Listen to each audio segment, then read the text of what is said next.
Welcome, everybody, to Creativity Talkin', episode 127. I'm your engineer, your friendly neighborhood, Biff Strange, keeper of the booze and the other materials that may not be suited for prime time, but live with the vag on Saturday, it's all welcome. Ladies and gentlemen, today we have, if you can believe, 3 men found the man in the boat. It's been found. The man in the boat, Captain Crotch, will be joining us today. Ladies and gentlemen, Mr. V. Thank you, Biff. You're a little long-winded today. You on some cocaine a little there, buddy? Could be. All right.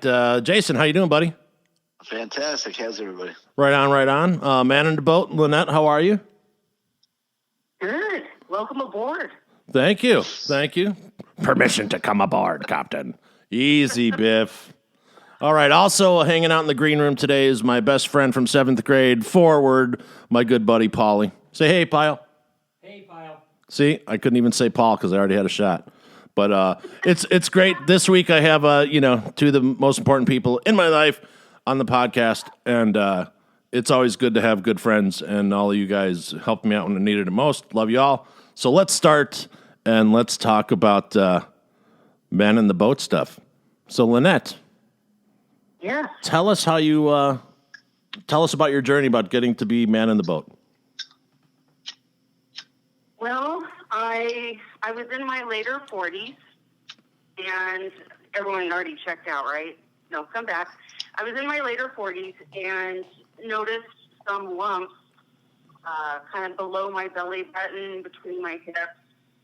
And like any normal person, I decided to ignore them as long as humanly possible. Oh, you sound like a male. That's what I was just going to say. I do that all the time. Yeah, well, I'm the captain, right? So Yeah, and in case you haven't seen the captain whip out her cock, just let me tell you. So I finally make it to the doctor. I can't, be in denial anymore. And as it turns out, I have these tumors that are a result of hormones that your ovaries produce.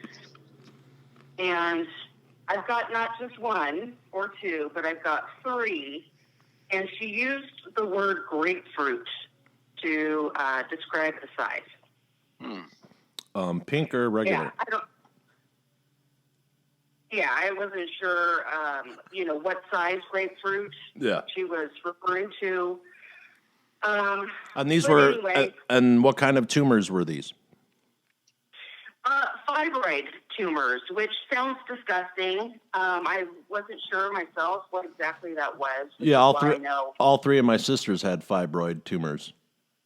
Yeah, those darn ovaries, right? Yeah, it's pretty common. So I guess mine were to the point where they were pretty large, to where it was going to start causing other problems.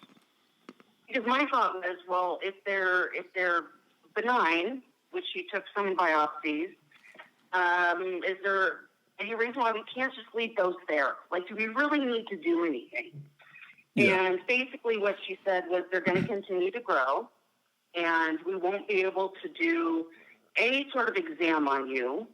It'll get to a point where you, of course, can't have kids. Yeah. And you're most likely pretty quickly you're going to become incontinent. Now, at that time, were you in a relationship? Were you married, boyfriend, girlfriend?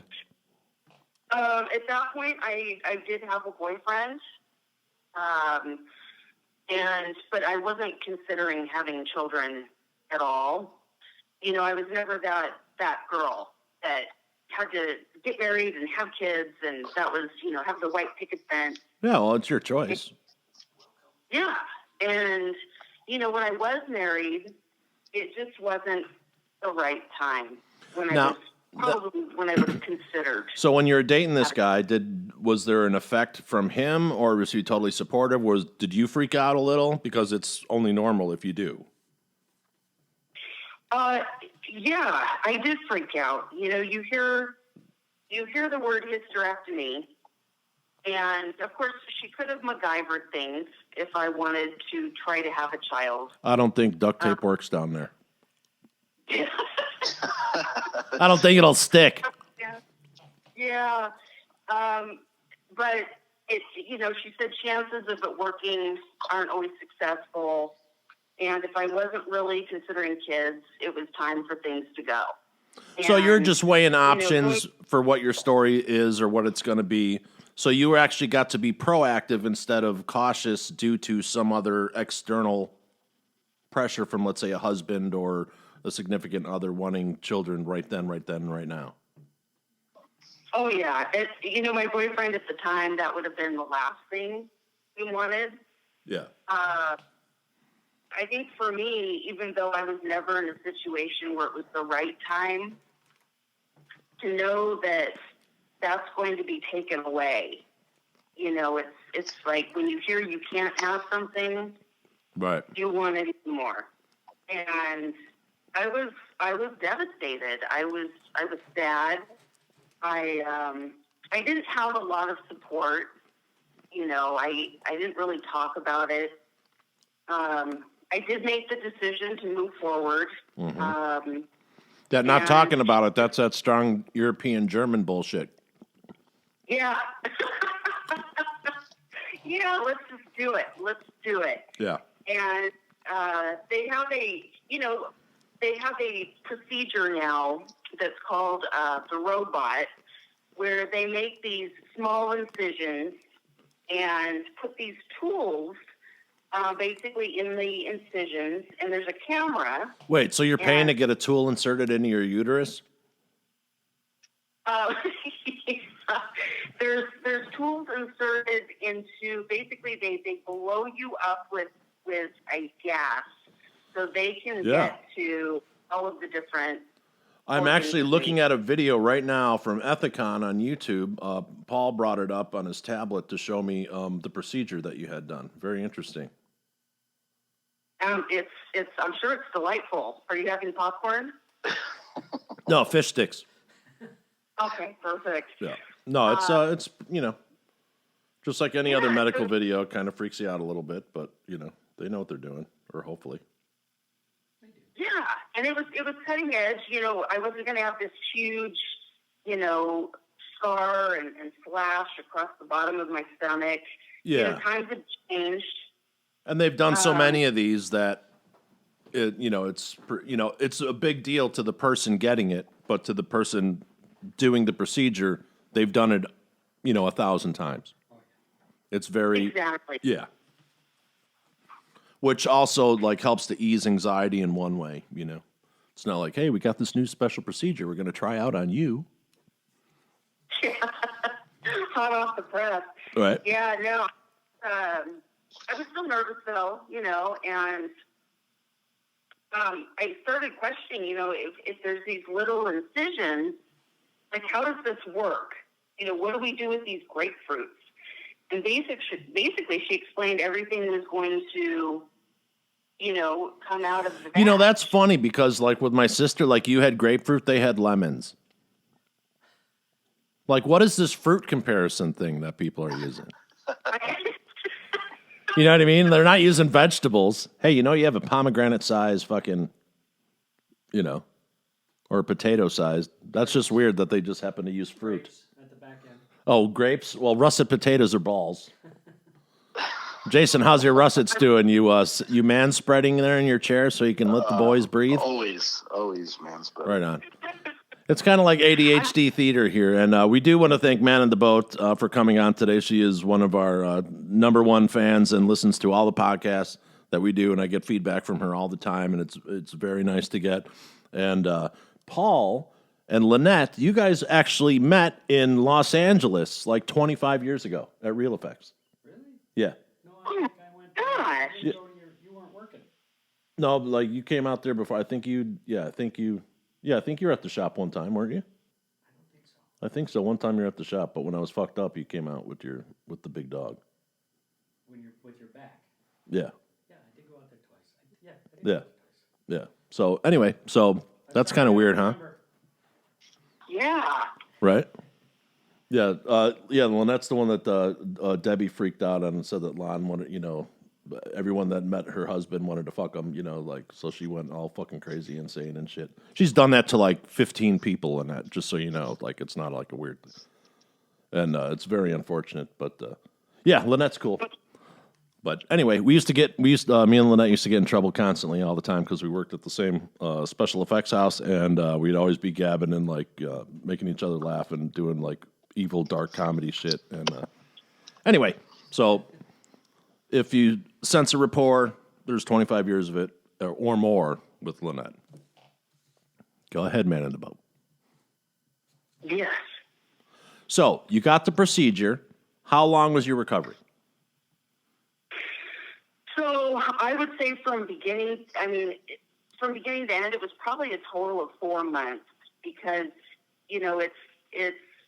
I was back at work after 2 weeks telecommuting, but it was really hard for me to sit for long periods of time, really uncomfortable. Uh-huh.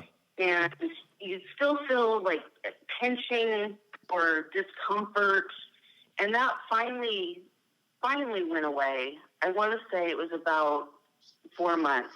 It was completely gone. Not that I couldn't do things. A pinching sensation? So was that from the sutures? I would think so, yes. Interesting. All right. So how long until you were did it affect your sex life, all that kind of thing? Were you not worried about it? Were you just trugging on? Because this is what they're thinking in their head. Yeah, no. I mean, at the time, I wasn't. I didn't really have a super active sex life, so I wasn't too worried about that after recovery. Yeah. See, Jason, you're not alone. Yeah, I don't have one either, so I can relate to that. So, I think for me, I was just, I started noticing my body changing, and I was told because I kept those ovaries, right, the trigger for the entire thing, that I would not go into menopause. Mm-hmm. And I found comfort in that because that's some scary stuff, right? Now that's scary. That's scarier than the surgery. Oh, for sure, especially if you're on the other receiving end of it. But yes. Yeah. So I just started noticing I was having hot flashes. I didn't feel good.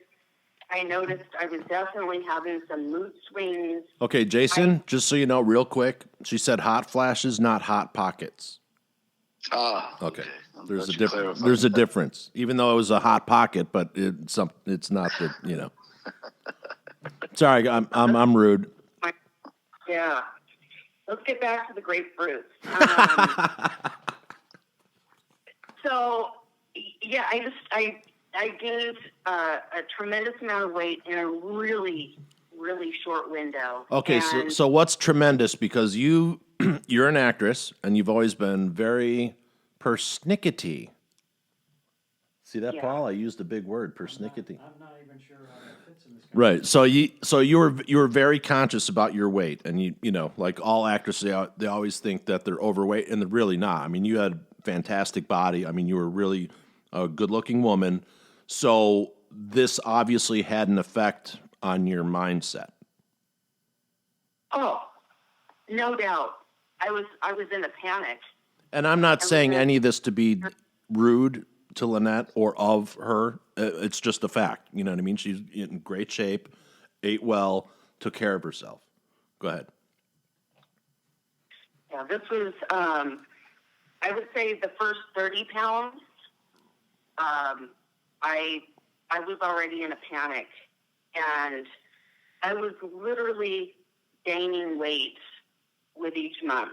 So were you just retaining water? Why were you gaining the weight? Did they explain this to you? Well, in theory, I shouldn't have been experiencing this. And I had seen an interview. Christian Bell did a movie where he played Dick Cheney. Yeah. And I guess during filming, the director had a heart attack. And during this interview, when he wasn't yelling at the grips, he basically was talking about, how the director was gaining a lot of weight very rapidly, and I believe he said he thought that contributed, and so that's when I realized, like, this isn't just I'm huge and disgusting. This is like I could die, like I could have a heart attack. And they checked out your heart and your kidneys and everything was working fine? Well, so here's a lesson learned. I went to my primary care physician instead of back to the OBGYN. And okay, explain to men who aren't ignorant, but who are ignorant of what you're talking about, ignorant of the fact. So an OBGYN is basically a female doctor that handles the female vag and also delivers children.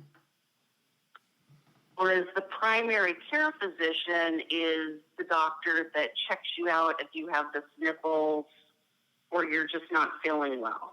Okay, so why was it better that it happened the way that it happened with you, as far as information? So I don't know what I was thinking. I don't think I was even thinking clearly. I just automatically went to my primary care and explained what had happened. And she, did a checkup on my heart. She said things were fine. She did a series of blood work, and everything came back normal. And I couldn't believe it. And I continued to gain weight. So at this point, it was probably like 40 pounds. And I went back to the OBGYN, and she was just shocked that I waited. I went to a different doctor. It was almost like I just wasn't even thinking straight, because my mind wasn't even right. You went in autopilot. So the OBGYN knew immediately? So the OBGYN knew immediately? She sent me right away to get lab work done, and it was far more thorough. And when I went back to her office, she came in and she said, "Welcome to menopause." Wow. And run, Forrest! Run! Did the surgery trigger the menopause? Is that the what they were thinking, or it was just a coincidence? I personally think it sped up the process. I was probably already close or closer than some, and I think it escalated things. So you had a partial hysterectomy then? A partial hysterectomy, correct. Okay. So there's a difference, but so they left the ovaries in, guys. So that's a partial versus a complete where they take the ovaries out. As well, yeah. Yeah. Yeah, see, my ex-wife had to, after my son was born, had to have a series of surgeries. She had the full Monty done, the complete gutting. And I don't mean to say that like I'm insensitive, but that's, to a woman, that's what it is. It just takes that out. And she was strong Polish woman, so she's like, okay, next. She's one of those people who bottle it up. So you didn't see too many externals. Well, I did, but, other people didn't. But, she's fine now. But that's a major thing for a woman to go through. And to hear those words, it's like, it takes you back. My eyes immediately, like, just filled with tears. And it's like that last chapter. Like, you're done. It's that last chapter. It's the last phase, like your last act, the final scene. And, I was terrified at first. And then, back in the day, they had stuff for menopause, but none of it worked, right? They have these weird creams, these pills. Yeah, which, I think it's called, what do they call it? Chardonnay with 2 ice cubes? Mother's alcohol. they had hard alcohol. But now there's, things are improving. And so they have a procedure that you get done, an outpatient procedure. And, the range can be anywhere from, 3 months to 6 months, depending on what, the individual's needs are. And basically, they insert pellets into the fat of your butt. Okay, Jay, that's not the grill that you have. Oh, okay. It's not like the It's not the Traeger grill. So they insert pellets, kind of like guys. You might know that they insert radioactive pellets if you have colon cancer.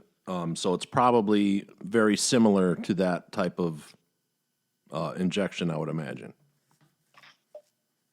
Right. At least they numb the area first, and make a small incision. Okay, when you say numb, because this is a comedy show, do they give you a shot or are they going num num num num num? Give you food. I'm an asshole. I admit it. So She is quite cute, but now, is this painful or is this just like an injection? it's a quite large needle, and they shove it in, and then once they shove it in, they move it upward and then further in. Okay. And you feel that entire process of that needle, and you can tell when they lift and shove further. So it's kind of like a tetanus? Kind of like a tetanus shot? Probably a little worse. Okay. Have you ever had a liquid drain from your knee? I'm just trying to equate this to guys because a lot of guys have knee problems and stuff. So that's a honking needle, and that's they do like the same type of thing and moving it around. I'm just trying to give guys a clue here. I have no idea. Yeah, that sounds like it might be worse. Oh, of course it is because it's in your ass. That's a matter of opinion. That's a matter of opinion, Paul said. A tube into the incision, and then they put the pellets in, and then they insert the pellets. Oh, there's an incision, then they inject. Yes. Oh, that's way worse. After the needle. And so it is. You don't. So it is minor surgery then. It is a surgery. It's an outpatient. Yeah. Okay. They don't require. I mean, the incision is small. They don't have to do stitches or anything like that. They just put almost like a butterfly bandage over it, and then a larger bandage, and you just have to be very cautious for 4 days. So what is the benefit of doing this versus the other type of treatment, and does insurance cover it versus out of pocket? No, there's no insurance coverage for this. That doesn't surprise me. So it works, right? And it works. I mean, I think we're just now, we've finally found the right balance. And okay, so you're what you call about right balance. You're trying to figure out your meds, right? Your hormone levels and everything else. Correct. And how long has that been going on? That's been going on a couple of years. Okay. Guys, do you hear that? It took her a couple years to get kind of back to normal. So if your wife is going insane, you got to hold in there a little bit, your girlfriend, whatever.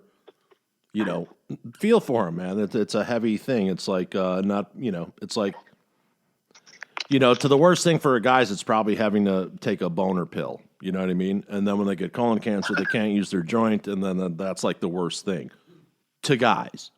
You know what I mean? Because we're stupid and we're cavemen.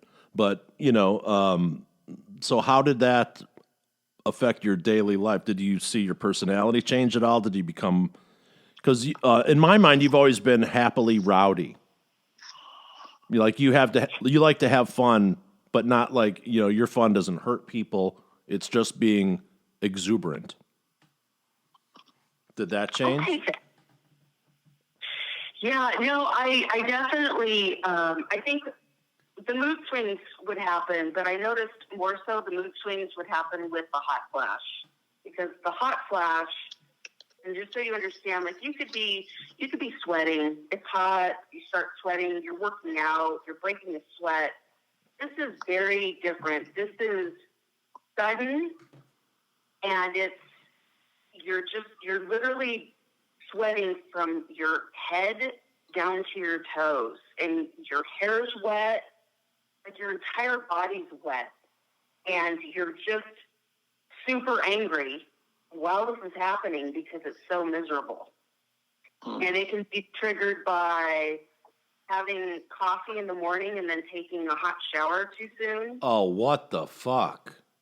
Yeah, Like sometimes, I know. sometimes when so I have an issue with taking showers and right afterwards, like if I'm doing something, I can't take a shower, get dressed, and head out the door 5 minutes. No, I have to wait like a half hour because I sweat my balls off after I take a shower.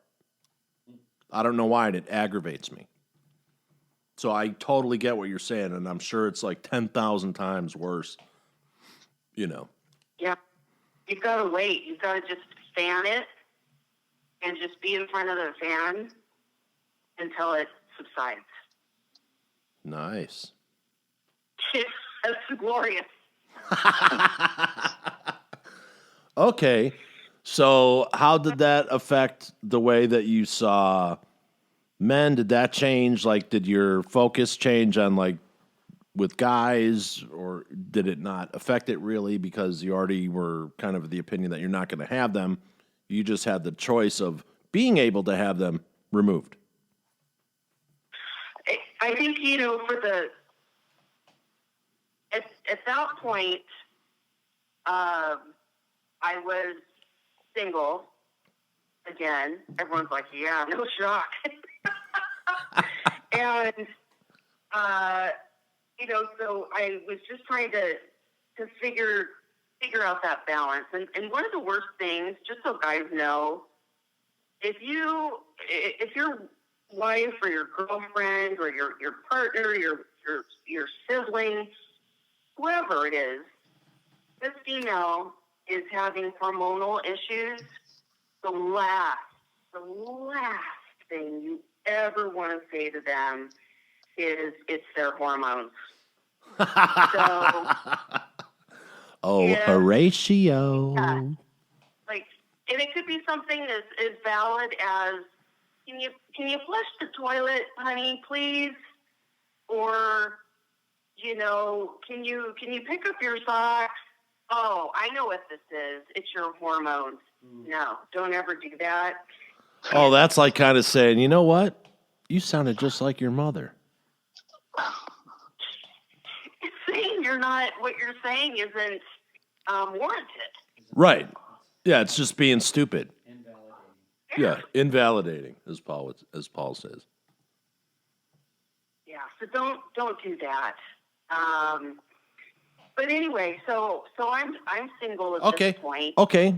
What are some other things guys shouldn't say? Because that's a great thing that, because guys will try to, like, in their nervousness of trying to calm the situation, because they're trying to solve a problem that they weren't asked to solve. So already we're like backed into a corner and we have nothing. Whatever we're going to do is probably going to be wrong to an extent. So what are some other things that guys get totally wrong, or things that guys shouldn't say while this is transpiring? And what are some good things to say? Yeah. So if there's a hot flash happening, I think it's best if you just hide. Just head for the hills, pretty much. I told Jason to meet at the Rock at 12:30 in case no one found him. Go down to the bar. Right. That's a good time to go to the bar. Right. Or maybe just kind of slide a really cold bottle of ice water where she can reach it and then get out. Right. Get out immediately. Yeah, just throw chocolate at her and fucking book. Just shoot her with the garden hose and Run. Exactly. Run, Forrest, run! Like, because, we're taking, we're making light of it, of course, but, LaNette here went through a traumatic experience. I think that everyone should go through some type of health issue thing in their life that affects them really deeply because I think it's a really good learning thing, and it changed me. You know, like I was very impatient. Like I'm impatient now, but I mean, I used to be really impatient before that. You know, as LaNette said, I had a chip on my shoulder, but you know, it's because I lost $60 million fucking on that goddamn show. But anyway, I have a guy question. okay, come on over here, Paul. I have a guy question. Paul has a guy question. I'm wondering. Oh, shoot. Oh, you got to come up here. You You got to talk into the microphone. I'm wondering what going through it and after it did to your sex drive. Did my sex what? Sex drive. My sex drive? Yeah. Oh, that's actually a great question because, you know, initially, like after the surgery, not into it, right? But we didn't really have an active relationship anyway, so I didn't have to worry about that. After you find out you're in menopause, then you're kind of just depressed and upset all over again, and it's probably not the first thing on your mind. Right. And the guy's like, so what'd the dentist say? Right. That's what I'm. And you know, with the hormones happening, you know, if you're in a relationship, you are mad at that person all the time. So Yeah. My ex-wife went through menopause at 30. ooh. So yeah, that was interesting. Say at 30? Yeah, because she had she had a full hysterectomy, you know, due to her medical conditions that she had. We found out while Seth was in utero, but couldn't do anything until after he was born. So there's like several you know, surgeries, procedures in a row. I think there were at least 3 of them, like 6 weeks apart. You know what I mean? And you know, she's a tough army Polish broad, you know, but you know, it's still you know, beneath the facade, I'm sure it messed with her in some level, you know.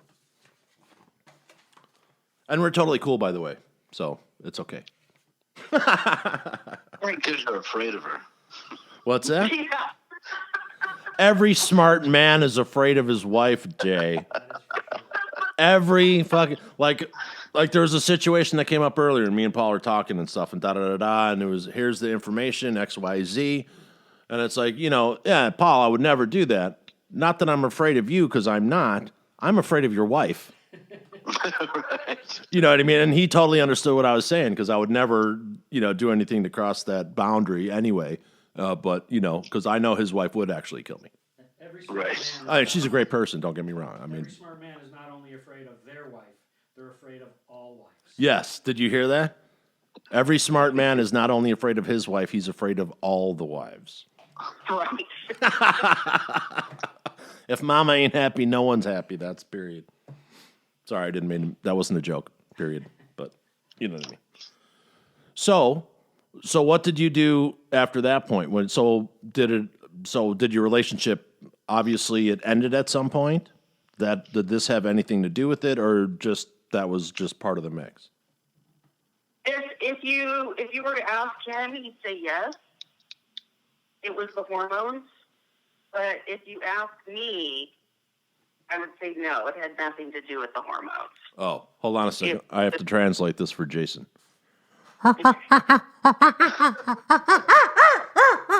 In other words, it was the hormones, Jay. Oh, gotcha. It was the hormones. Don't let LaNette hear that, but it was the hormones. But, you know, kind of just going back to another thing you shouldn't say Yeah. ever. So with the weight gain, you should not bring it up. You shouldn't chime in when she's, you know, talking to you about it. Just listen. Because I know that there were a few hurtful comments made to me, and it's taken as hurtful, not helpful. Sure. And yeah, definitely you don't want to bring that one up. Right. You know, like me and Paul here were both latchkey kids. We were both raised in a house full of women, you know, more than men. And we would never in a fucking million years say, oh, hey, you really, to each other we'll say it, but we'd never say that to a woman. I said it to you today. Yeah, he said it to me today. He's like, oh, gaining some weight there, buddy. He's like, I can say that to you. I'm like, of course you can. We've been friends for fucking 6,000 years. But, the weight thing is really, and I hear this, and Jason, I'm sure you've heard it too. Oh, the old lady's gaining some weight. And meanwhile, they haven't seen their dick looking down in 25 years. Right. You know what I mean? And they're bitching that they can't bounce a quarter off their wife's ass anymore. You know what I mean? That to me has always been so stupid. Because it's not the dress size that you have; it's the way you carry yourself. Dress size doesn't make you sexy. You could look like a fucking heroin addict, and no one will touch you. You know what I mean? But sometimes if you look like you ate a burger, that's a good thing. You know what I mean? Right. But as far as guys, because the older, I don't know. I never understood the older divorced guy going after the 20-year-old because that's fucking nothing but headaches and hard work, and you got to fucking explain everything. That's just stupid. Why wouldn't you go out with someone your own age? Yeah, how there be the connection? Yeah. And like people go, oh yeah, you gain. Well, fuck, I'm 53. Of course I'm going to gain weight. Or whatever. Blah blah blah. But as me and Jason mentioned, we both want to lose some weight here, so we're gonna start focusing on the challenge, the 10% off challenge after Jan 1. So yeah, good. Yeah. The whole idea is to feel good Yeah. and be healthy. yeah, if we can get all the guys who got a little bit of a beer gut going or a bigger beer gut going, hey, time to take 10% off. You know what I mean? It's not a lot. Just do 10%, even if it takes you a year or two. It doesn't matter. Just work at it. Keto works, man. Yeah, I got the key to the shack there, Jason. Hey. Right. So let me ask you something, Captain Crotch. In your adventures, have you ever come across, and I don't mean that to be dirty, have you ever come across Captain Schlong? Because we are looking for we're looking for Andrew. And, he's known as Captain Schlong, so we're just wondering if maybe you, on the high seas there, so to speak, you might have run into him. Hi, matey. No, I have not. Gotcha. Okay, so moving on. So did this make you feel older? How did it affect your feeling of age? At first, I would say yes. Because you're vain and I'm vain, so you know what I mean. Like and that's whatever. It just is what it is. So that's like interesting to me. Yeah, no, absolutely. And even just the whole, you almost don't feel like you feel like you've lost your womanhood, which is absolutely ridiculous. But at the time, that's how you feel. And, even like now when you look at what people view as attractive, it's so weird, right? Like, it just, there's, the plastic surgery is just crazy right now. And I'm a fan of... I know, my butt implants are fucking killing me today. Yeah. His name is Rob. Jason, how's that penile implant going? Oh, mine? Yeah. You're the only Jason on the fucking show. That's fantastic, man. Nice. Hey, I got it on the Home Shopping Network. Nice. It's always good when you can double your length and make it a good solid square half inch. You're good to go. That's right. Just be careful. Protect the russet potatoes. So LaNette, going back into the dating thing, so after you broke up with this guy and then you had this going on, was it like a was it like a wall that got in the way? Was it like someone just, tapping on your shoulder? No, it didn't. Because once we started trying different doses of the estrogen and testosterone. And I was even surprised that they were going to give me testosterone, and then it was explained to me that no, women have a certain amount, and that's impacting you, and the lack of triggers the hot flash more than the estrogen. Really? So it was a learning experience as well.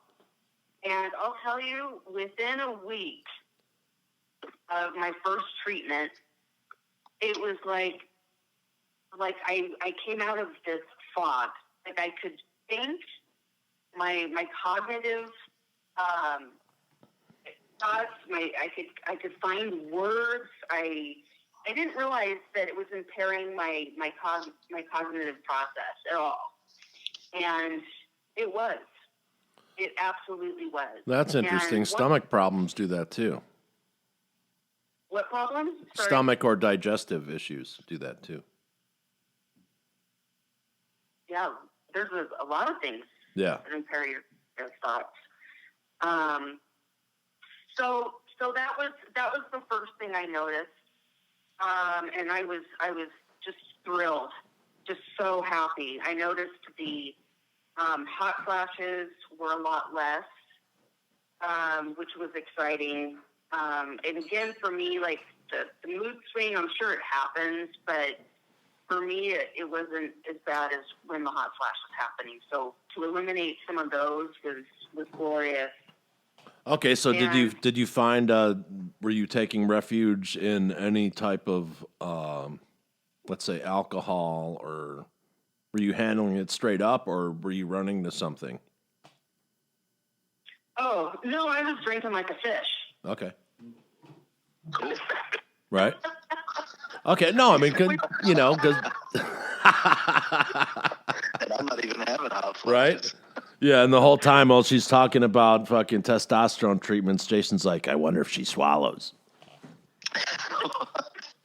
Yeah, different type of testosterone there, Jason. Or maybe that is just me. But No. yeah, so how much testosterone how much do they give you? I mean, I'm being a goofball, of course, but how much, like, do they start out at a certain thing and increase? Yes. So they start out.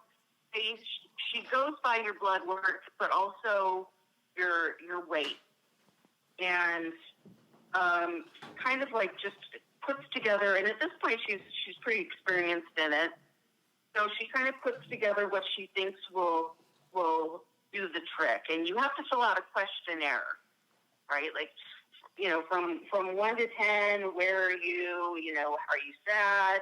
How many days are you sad? You have to fill out this questionnaire. Yeah. And, one of the things that she said is, and she almost delivered it like it's a bad thing, but she said, with the testosterone, one of the things you need to be aware of, or that's been reported, is that you may feel a sense of tingling. And I was like, tingling? And she said, almost like a vibration. Like a good tingling? I was like, right on. You may receive a little tingle. Yeah, thank gosh. Like, the man in the boat had been asleep and Right. just drifting out at sea, right? So sure enough, like, I knew exactly what she meant. Yeah. I mean, and it was intense. Like, at times, like, literally, like, crossing my legs as hard as I could, because it was like, oh my gosh, you're in a meeting, or you're out with friends, and all of a sudden, like, you're like, wow, whoa, oh, and To the bathroom. Finger bang. So going back to the sex drive question, it absolutely, it brings you back, and almost even more so, and again, she's playing with the levels, trying to get you to kind of that sweet spot. But I'll tell you, I mean, it was I was awake again. I was alive again. I was turned on again. You're present, animalized. Yeah, everything. So, as far as the weight gain, did they attribute that to the low testosterone as well? It was the hormone levels were completely out of whack. Mm-hmm. But in addition to that, so I've been on thyroid medication for years. I'm hypothyroid. Did you have it removed? I knew I had thyroid disease, and I've been on medication for a long time. But basically, the medications out there are, and I'm probably going to get this a little wrong, but they give you a T5, and your T5 converts to T4. And I probably said that wrong, but your body does that conversion. And for me, my primary care would do blood work only on the T5 and not both levels. Yeah, because the thyroid issue runs in my family. That's why I'm interested, because a lot of people have had them removed or half removed, and then they have to take, supplements and blah, blah, blah, blah. But let me ask you a question. So when you're going through all this stuff and they know that, your psyche's going, it's like circling in a toilet, because it's going so fast. You got all these things going on. As part of your treatment, mental health monitoring? There's that question, going back to that questionnaire. It's having you rate your emotions. And that can go from, how many days a week do you find pleasure in an activity? And it's, 1 to 10, or, you rate, where you're feeling, if you're sad, or, they'll try to ask you it differently, like how many days this week did you feel happy about something in your life? Yeah.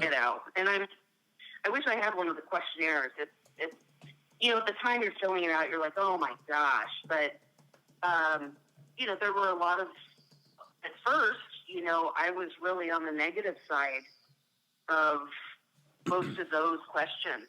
Yeah. How many times are you crying?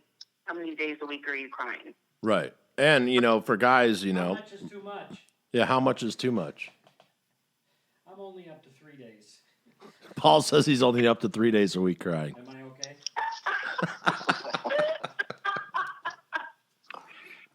Yeah.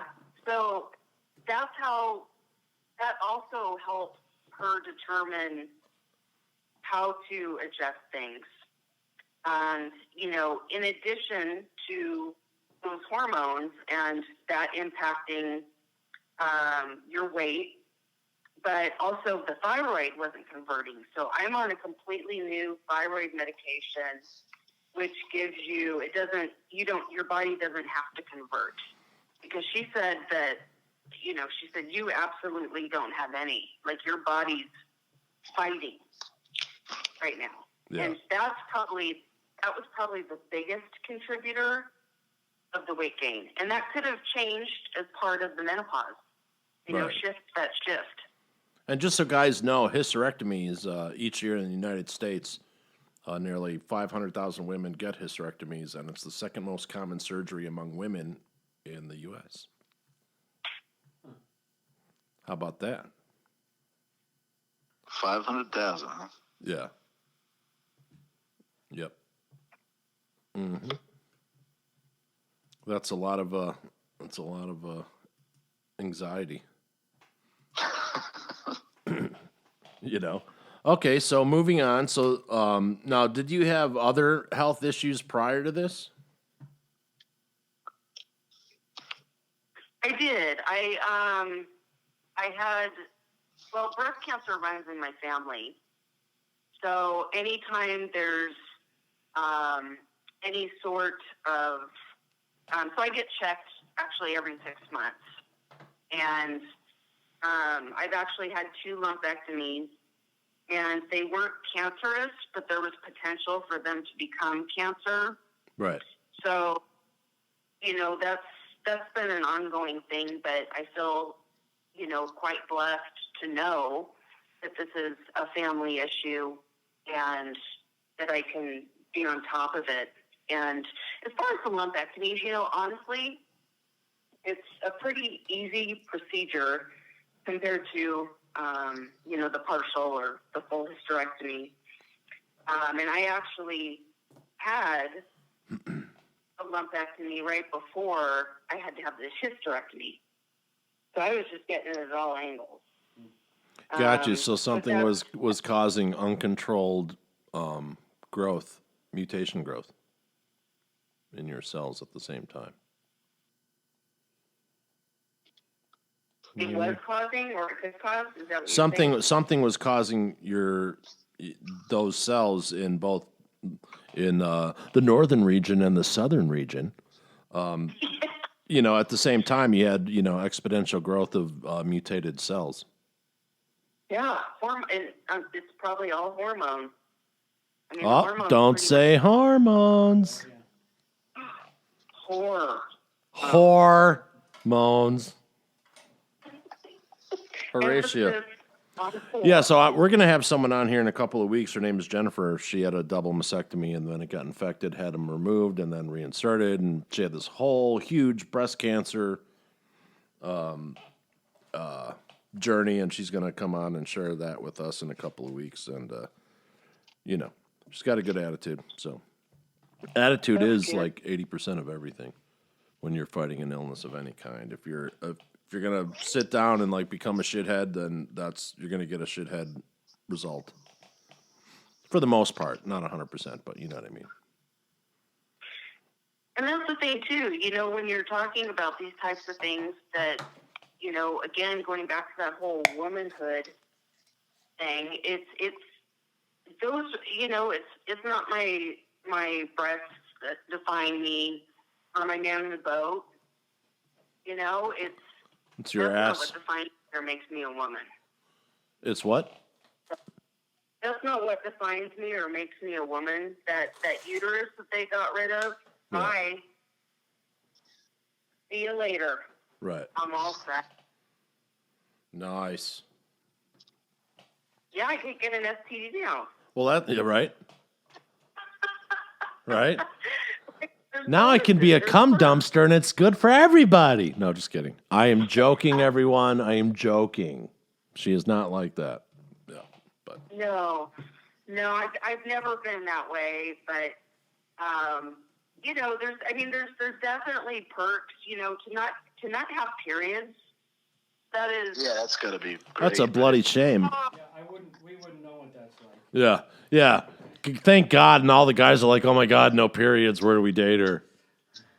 We don't have to deal with that fucking 2 weeks of craziness on the one side. You get to be an asshole for a week before it happens, then you get to be an asshole for the week it does happen.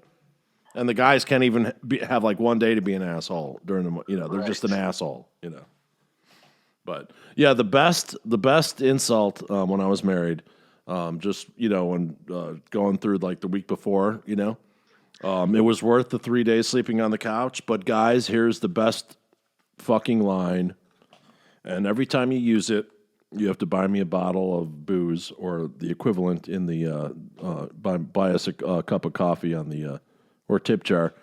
And it is this: when she's up your ass about everything, and you're going to lose anyway, there's a Hail Mary, gentlemen, and it's these fine words: bleed already. I got so much shit, and it's like the best. Like, okay, this is gonna cost me, but it's worth it. But yeah, that's like the only time I was like heavily asshole. But and that was the 3-day sofa. yeah, it's like okay, yeah, the couch is actually pretty comfortable. When you get to our age, you can kind of tell when it's coming. You're like, oh yeah. Right. Oh, I was always pretty good. I could always sense like when to bring chocolate home. Yeah. It's like okay. I tried to bribe him. I just was like, all right. Oh, I didn't bribe him. I just like came home, put it on the fucking table. I didn't say a goddamn word. They're like, oh, chocolate, how did you know? I don't know. I just figured it was that time, you know. But, yeah, we don't mean to be total assholes about this. We're just trying to be funny. No, not at all. I mean, I was over that. And even when I'll see tampons in the market, like, I enjoy it. I kind of smirk because I'm so glad. It's horrible. Right. You have period panties. Yeah. Because you have to have panties that you might get ruined. Look, it's got wings. Oh, it's going to be a heavy flow. Yeah. I'm glad. Guys would freak out if their dick bled for a week every... They should. Can you imagine? Oh, my God. Yeah, we're not tough enough to deal with shit like that. Oh, my God. I'm on the semicolon this month or this week. Oh. My balls feel like they're going to explode. Yeah, but we still wouldn't get a break. But, hey. So moving on from there, so what did you...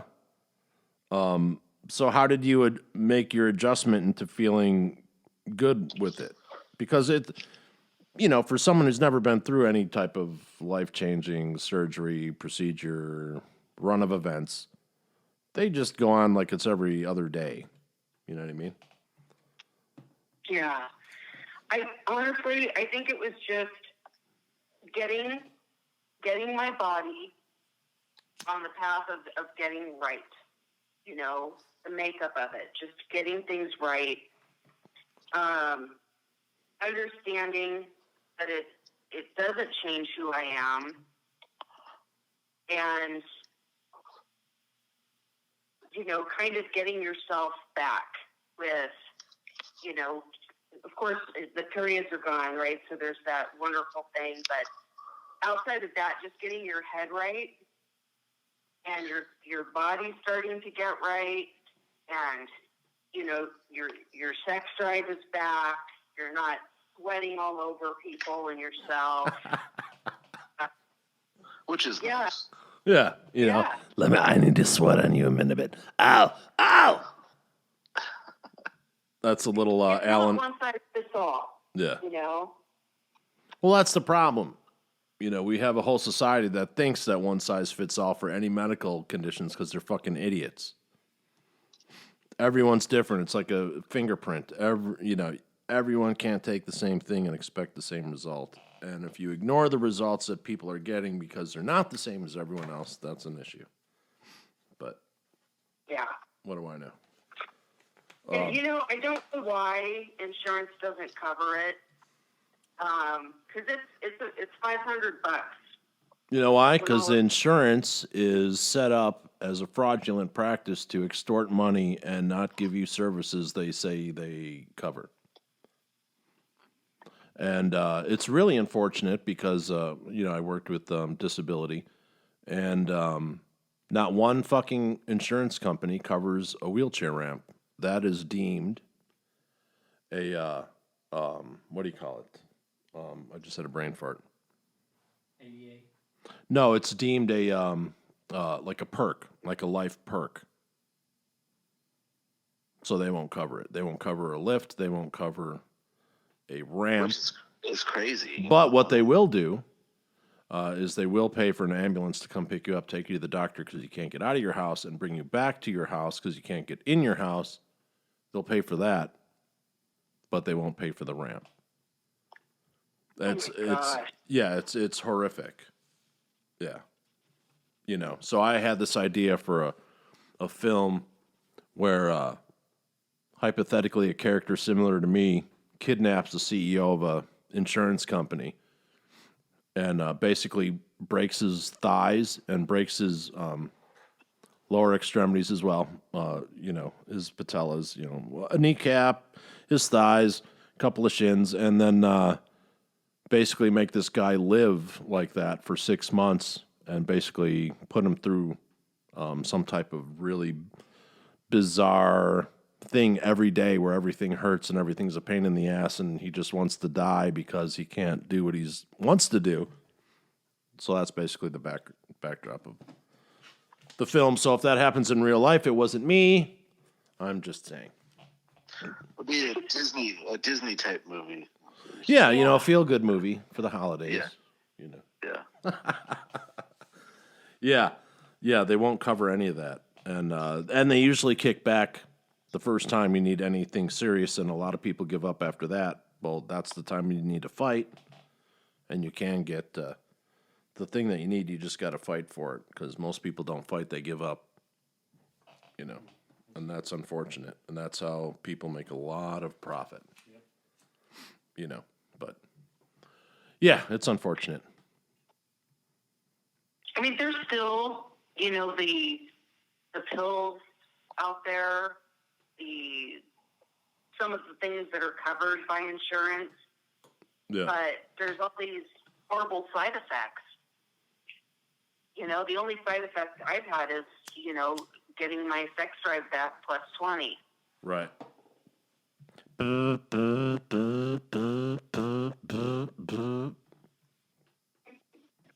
yeah. Right. Oh, they don't call it the battery section at the CVS down the street from LaNette's house. They just call it the LaNette section. They got shit you can recharge. Jesus Christ. Give it a rest, lady. Yeah. Do you have carpal tunnel now? Holy shit.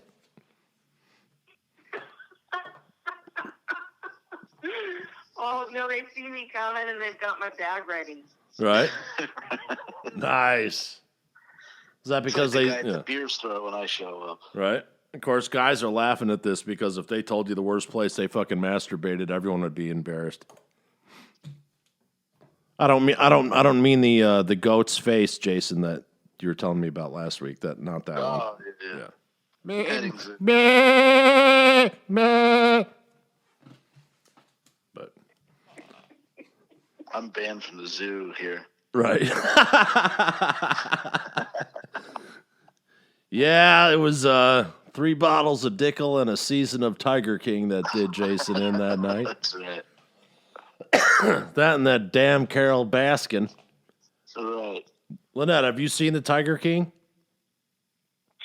I've seen a couple episodes. It is a train wreck from the get-go, and it is worth the watch, and now they have season 2. Is everyone who works with big cats fucked up? That's what it sounds like. Must be. Have you seen the... I did. Oh, my God. Yeah, It's like it's cult-like, and they got all these weird I've never followers. seen it. And then, they're like, oh, yeah, I'll give you speed if I can, chunk you in the butt, this, that, and the other, and all this other. Dude, there's some just weird shit going on against all these, I don't know if any of you guys know any skydivers who do it religiously, like they're a skydiver. They don't just do it once a year. They're insane. They're like, what do you call it? They're adrenaline junkies. And it's like there's a certain fucking weird vibe. And I don't know what the fuck it is with the tiger people. But holy shit. The second season's just as crazy, well, not as crazy as the first season, but more bizarre in the background of it. Like all these tiger people are fucking whacking people. Didn't he go to jail? First guy, yeah. He's in jail now. Yeah, he's in jail now. But there's another guy who was in season 1. They started researching his background, and he was like in this like yogi cult, and then he was banging like 13 and 14-year-olds, and got married to a 14-year-old, and like all this weird shit happened. And then the guy who dated the girl that he was also boning at the place, he kind of fell down this waterfall in South Carolina, Jason, by the way. South Carolina. Yep, in your neighborhood, son. So, yeah. So it's all just weird shit with all these fucking tiger people. It's fucking weird. Do you know there's more tigers that live in the United States in private captivity than there are in the wild? Really? Yeah, between Texas, North Carolina, and fucking Vegas. Like, the population of wild tigers is, like, more than all of Africa and Asia. I don't think they have That's tigers. crazy. Oh, they have lions in Africa, tigers in Asia? Yeah, you had that. Yeah, Paul's smarter than me. So, you know, and that's what you need for a good buddy when he corrects you when you're full of shit. But yeah, yeah, I mean, the guy's got like 200 wild cats on his property, and it's something like And a harem. He's got a harem of women. yeah. Yeah, he's got like 5 or 6 broads that are like, "Oh, we'll work for you," and then they wind up, you can't leave, and it's just fucking bizarre. What is this show on? What channel? It might be Netflix. I think it's Netflix. Was it Netflix? Yeah, I get everything in an alternative way, so I can't say where I get it. Right. I'm watching too many goddamn shows. But so LaNette, so you're working on a one-woman show to basically explain your story. You want to give us a pitch, or do you want to do a little monologue, or what do you want to do? You know what? Basically, I'm finding the humor in menopause, and I don't know if you're familiar with the comedian Tig that was challenged with struggle after struggle and then got cancer and found a way to make cancer funny, basically. Uh-huh. And it's kind of that same idea. I'm basically just putting down all of my thoughts onto paper, and from that we'll pull a monologue. And I'm also envisioning a stand-up routine that can come out of that. Yeah, from what you sent me, I mean, it looks like a really good one-woman show. And if you can translate, because there's a weird thing, there's a really fine line between stand-up comedy and a one-woman show, or one-woman show, one-man show, one-day show, whatever the fuck you want to, you know what I mean? There's a really fine line between the delivery. Yeah. You know what I mean? Because you're like the content that you shared with me, it's heavy content. You know what I mean? So you almost don't want to, Dice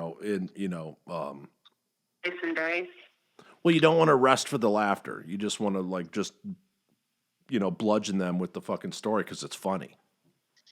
And there's nothing more funny than dark shit if you've been through it. And people our age have been through some type of dark shit, so therefore it is funny. I think it's got potential.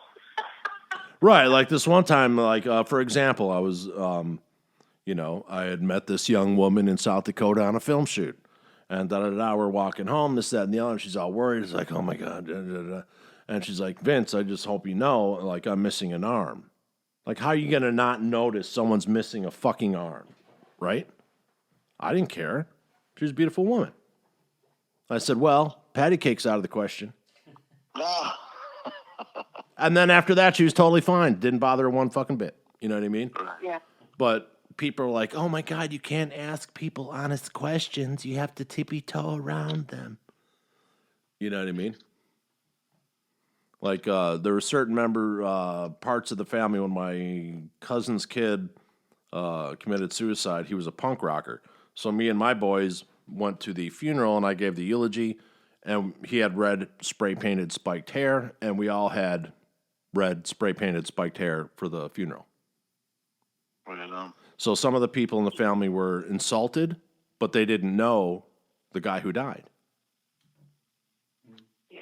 You know what I mean? It's like, are you that fucking shallow and you got your head that far stuck up your ass that you can't see that we're actually honoring the guy who's laying in the casket with fucking bright red hair? You know what I mean?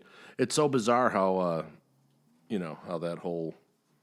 People are so tight to be offended and so tight to be... they don't want anyone to do anything out of the ordinary so they can be methodical about it. It's like getting butter, going to the store, getting milk, making dinner, cutting the lawn. You know what I mean? They want it step, step, step, step, step. And anytime someone like kind of messes with that flow, they get really fucking uncomfortable. And that's kind of been my specialty in my life. Shaking it up.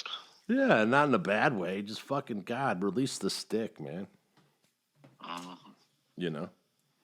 So okay, so LaNette, so basically, so now, they got into your vag, they got into your boobs. So were you like, just like, what the fuck? Yeah.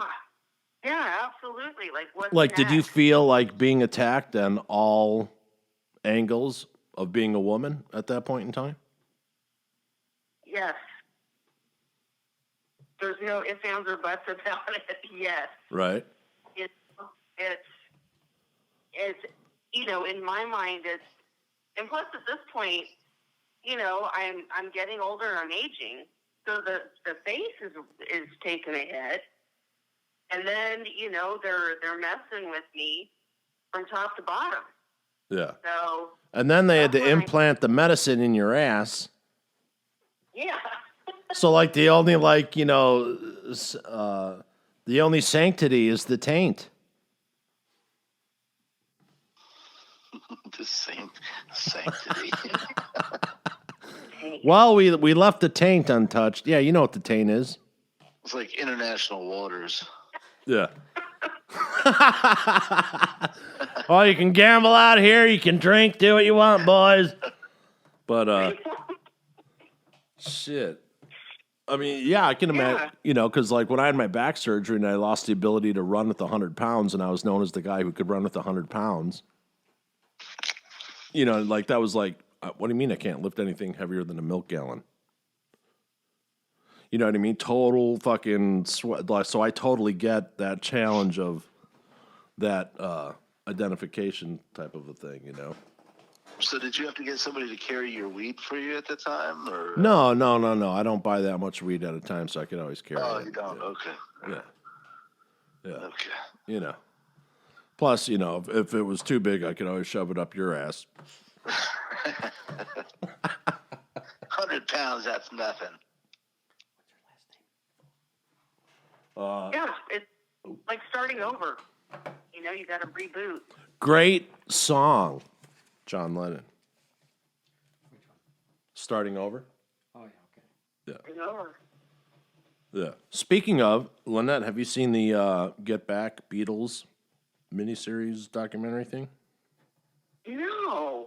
Oh, my God. I hadn't even heard it until you talked about it. It is so good. Yeah. So good. But, Okay, so how did this affect, now, since you're an actress or actor, how did this affect that? I believe it's performer is the correct word now. Oh, is that the bullshit new term from California? Isn't that horrible? Right. Oh, yeah. Yeah.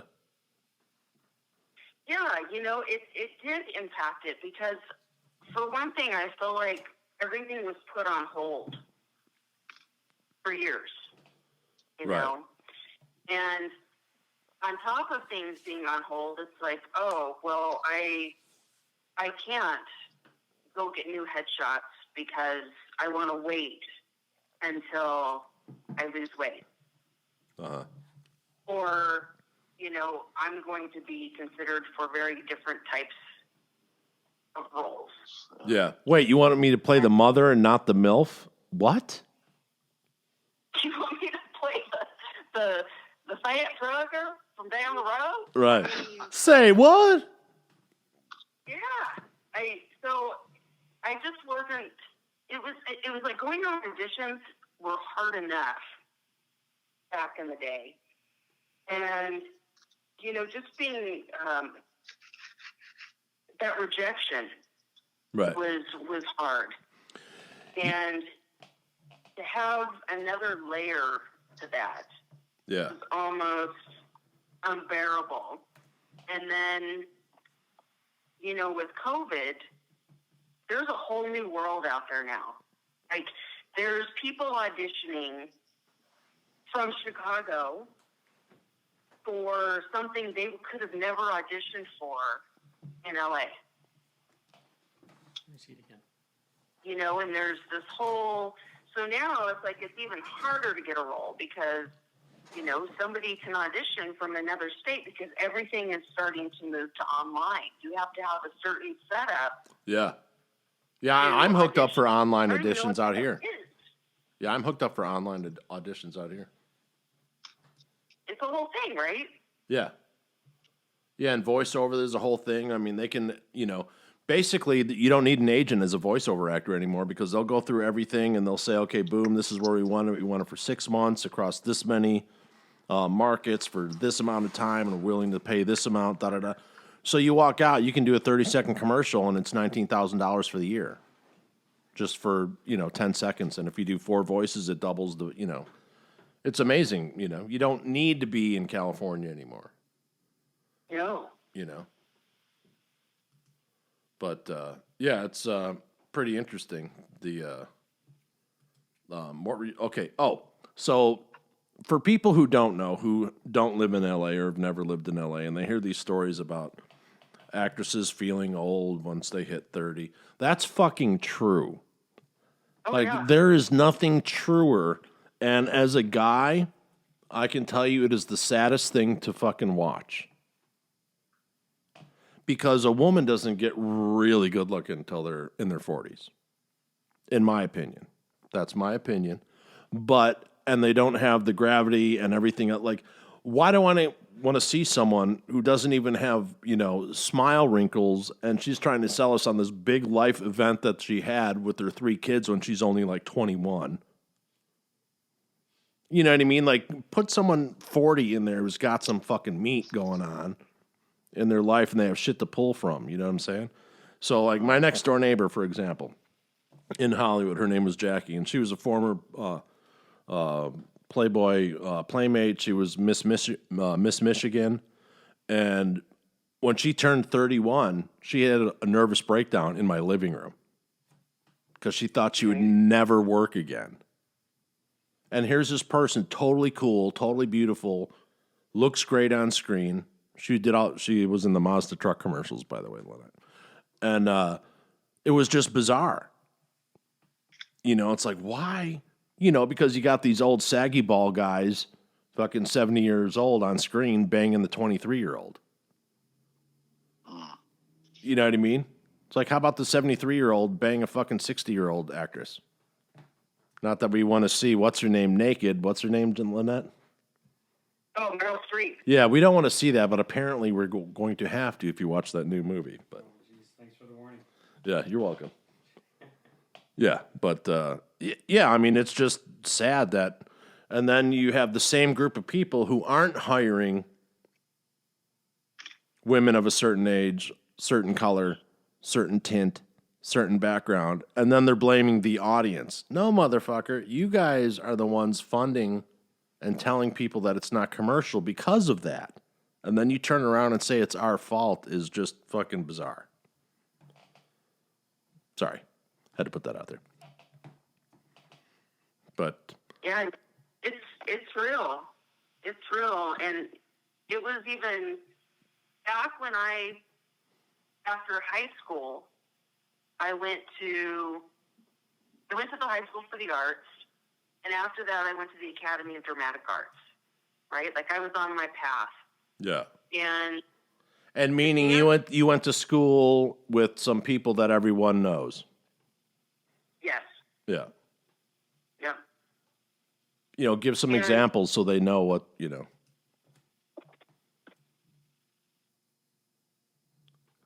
Who is famous that you went to school with? One of the people I went to school with, Anthony Anderson. That dude is fucking great. Great comedic actor. Yeah, he is.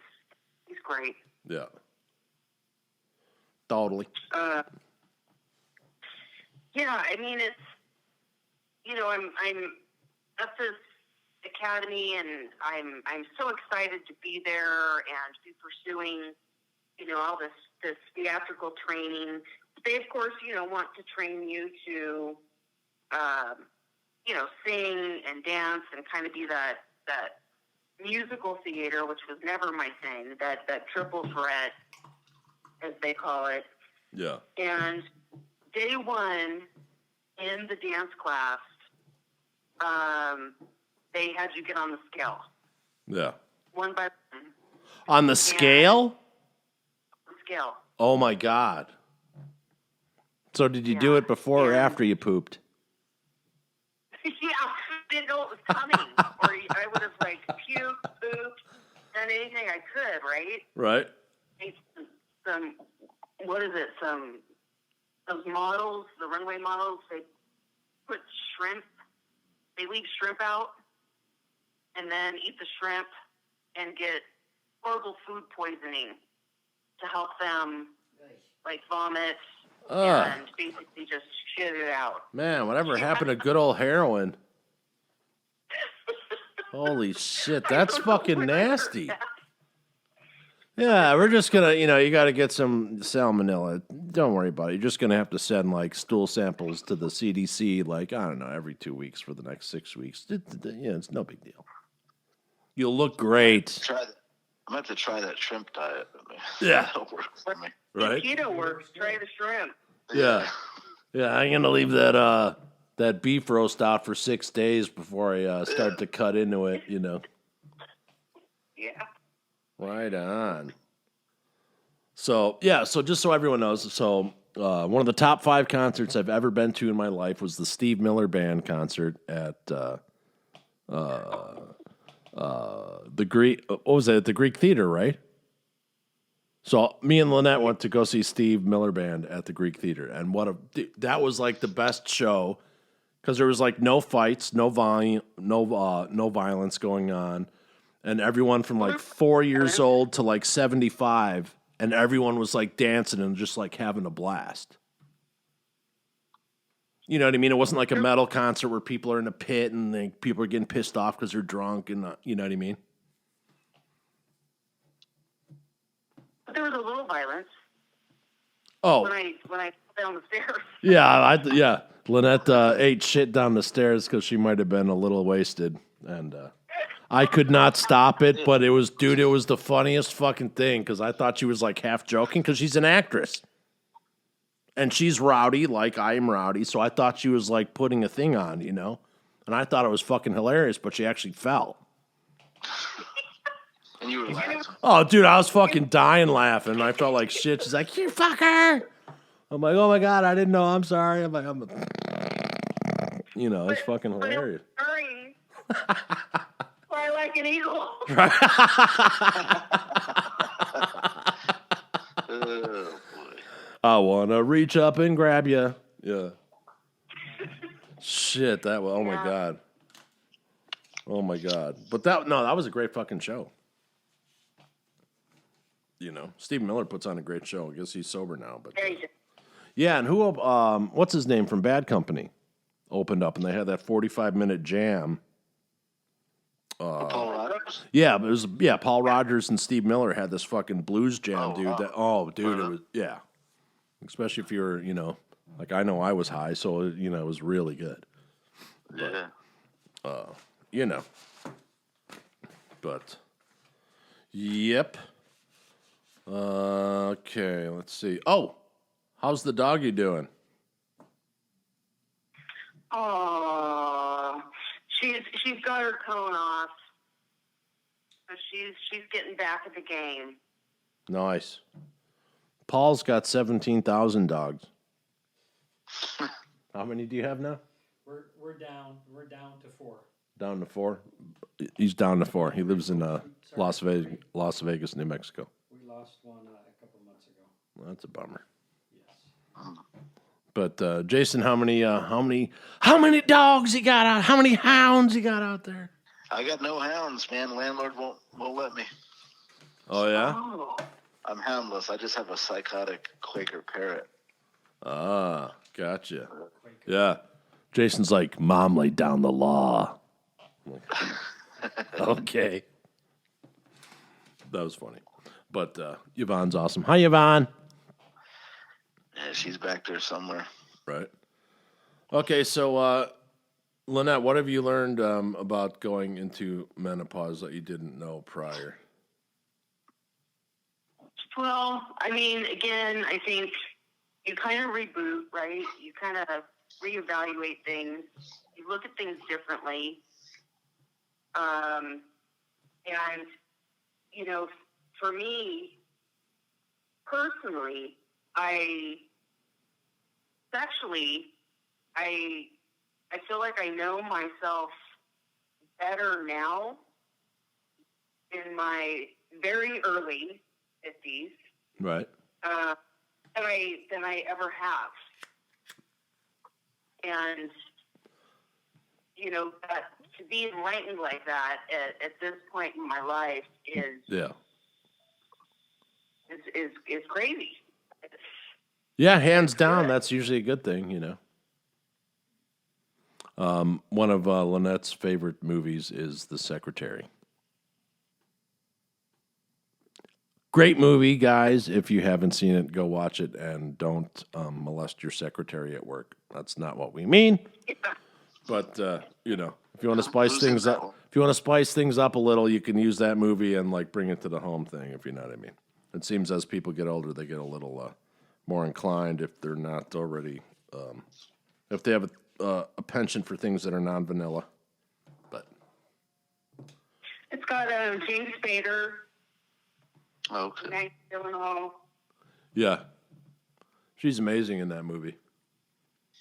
It's an older movie too. I don't know when it came out. Yeah, it's like 20 years old or something. Really? Yeah. Yeah. Yeah, it's what they basically 50 Shades was like fan fiction of that film. Oh, okay. Yeah. It's weird how they did that because the characters was, you know what I mean? Yeah, you're the one that noticed that his last name was Gray, Yeah. same as 50 Shades. Yeah. Yeah, that was just weird. You know, but this podcast is being sponsored by vaudevillepres.com. The whole world is your stage. Vaudevillepres.com.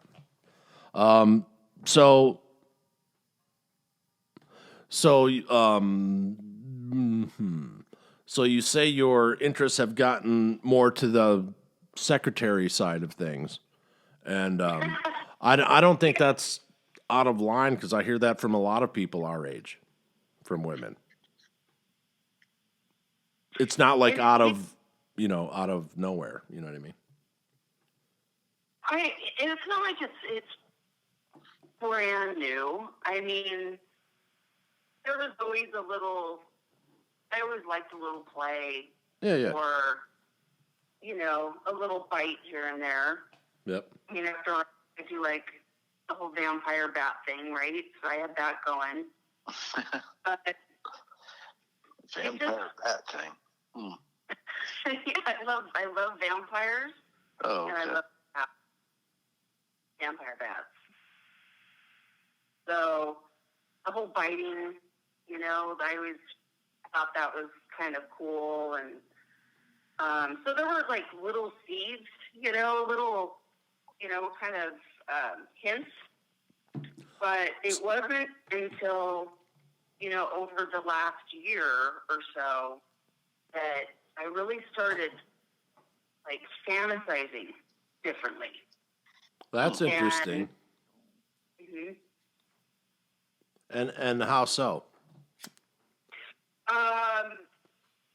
So just kind of, well, you know, I'm not in a relationship, and I'm not, you know, I'm not one to just go pick up some strange and do kind of that type of thing. You know, it's the new sex drive doesn't change your moral compass. Like you are Right, you just are more hungry. I'm hungry. Mm-hmm. So, yeah, I mean, it's like I go from... Your ringtone should be like tummy noises. Oh. But Yeah, so I just started, you know, kind of when I'd be having, you know, my time, right, because I'm not with someone else, mm-hmm. I started fantasizing and organically. It was just so organic. I just started thinking about what I wanted done to me a little bit more, if I had that partner. And one of the things that just came to my mind is I want nipple clamps. Right on. I have. Jason, you okay over there? You're awfully quiet. Where's my cigarette? Right. Hey, Ma, bring me the aloe vera. Right. Well, hey, Christmas is coming. I mean, just put clamps on your wish list, I guess. Right. Just so that everyone knows, Jason calls his dick Christmas. So,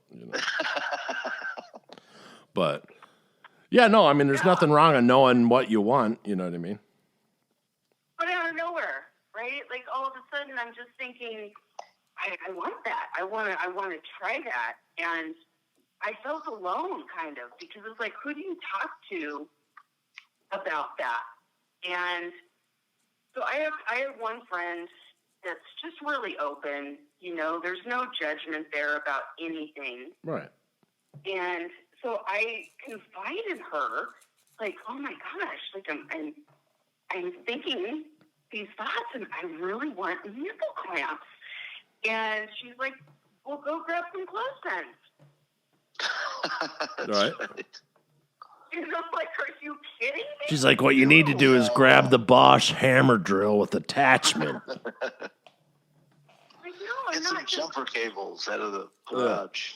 Oh my gosh, right? So I'm like, no. So anyway, I think she felt bad for me or something. So I get this package in the mail, and sure enough, she went and bought me nipple clamps. Wow. Nice. Yeah, and it was just as hot as I thought it would be. Like, it was a turn on, even just like getting them out. And I'm like, Well, didn't she tell you to start with something else first before you moved on to nipple clamps? that's a clothespin. Yes. Right? Yeah, we used to do that shit to the guys at at the shop with the small vice grips. You just lock the fucking small vice grips right on the nipple. Ah, yeah, good times. Or rose clip, Right, yeah. right? Same difference. Clips with feathers. Right? Or just twack them. Whack. But, Yeah. So she's, she sent me those, and then I absolutely, I love them. And, the thing I think about, though, well, you need something that really grabs you. what? I'm sorry. You need something that really grabs you. Clamp, nipple Just clamp. like myself, yeah, I guess. So I went for the clamps. Nice. Yeah, and I love them. I absolutely love them. But it's like the man on the boat's tired, right? My right arm is like Popeye. It's just like, Right? Getting all fucking carpal tunneled. I can't do the small circles anymore, Captain. so then it's like I'm thinking about, well, I kind of want to get some other stuff. Now, keep in mind I'm single, right? And I don't have a partner. Because otherwise, then, that partner would probably have to hide again, right? He'd go into hiding because I'd be chasing him all over the house. He's like, I'm anemic. I'm too embarrassed. I'm too embarrassed to, like we were joking about CVS. And really, CVS does have vibrators. Yeah. They have all that stuff. And Right. I'm too embarrassed to go buy it. Oh my God, who cares? I don't know what people are thinking, or am I gonna? You know what you do? Next time you go to CVS, you get your fucking little fucking three-finger hold fucking vibrator that they sell there, the silver one. Slap it on the counter, and you're like, I'm going to come like a motherfucker when I get home. Thank you very much.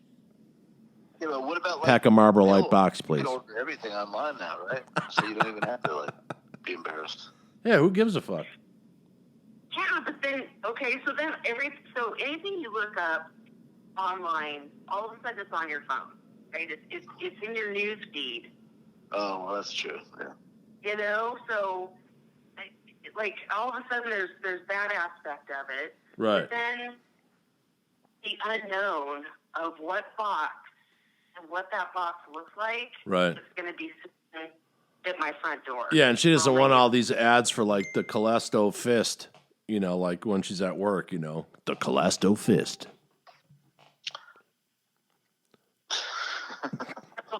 I'm just scrolling. That's not mine. I didn't buy that. Oh, they delivered it to the wrong place. All right, son of a bitch. That's my work address. Well, there's always adamandeve.com, right? Their claim to fame is just plain brown boxes, nondescript. There you go. All right, that's where Jason gets all his fleshlights. Oh yeah. How many do you Well, Did they say Adam and Eve? What's that? But do they say Adam and Eve on the box?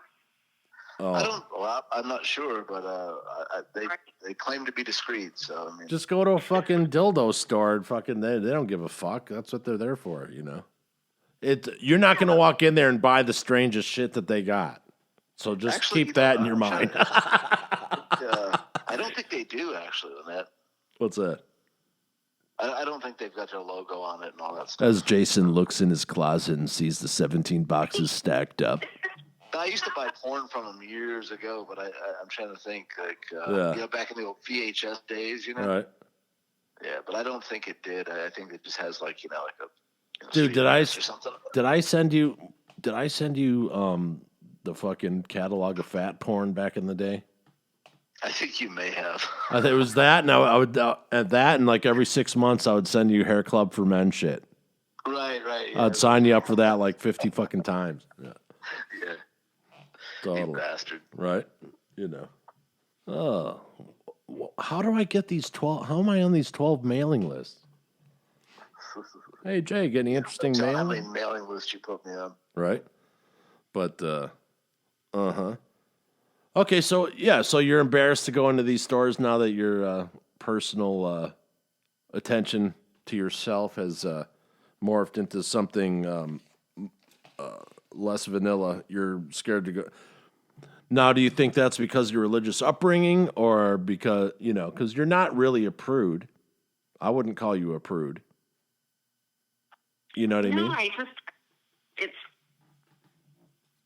don't know. Even though I'm talking about it, right? It's private, and it's somebody looking at me, knowing what's going on. Like they know I'm buying that, and I'm going to go home, and I'm going to use that. Okay. How was your relationship with your dad? No, I don't mean that to be like, did you have a good relationship or was it a tough one? I had a great relationship with my dad. Oh, that's great. Right on. Yeah. Right on. How about your mom? Great relationship. Okay.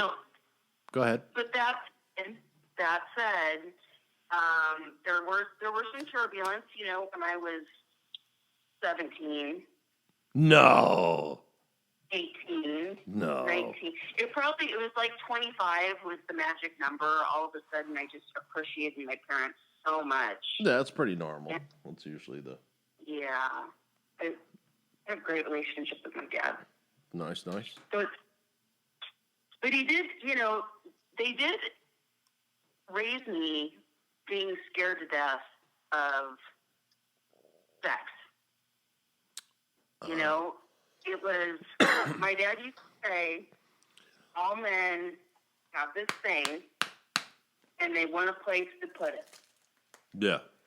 All Yeah, men- and your family's very religious. Okay, so here's the okay, so back in the day, I worked with LaNette every day.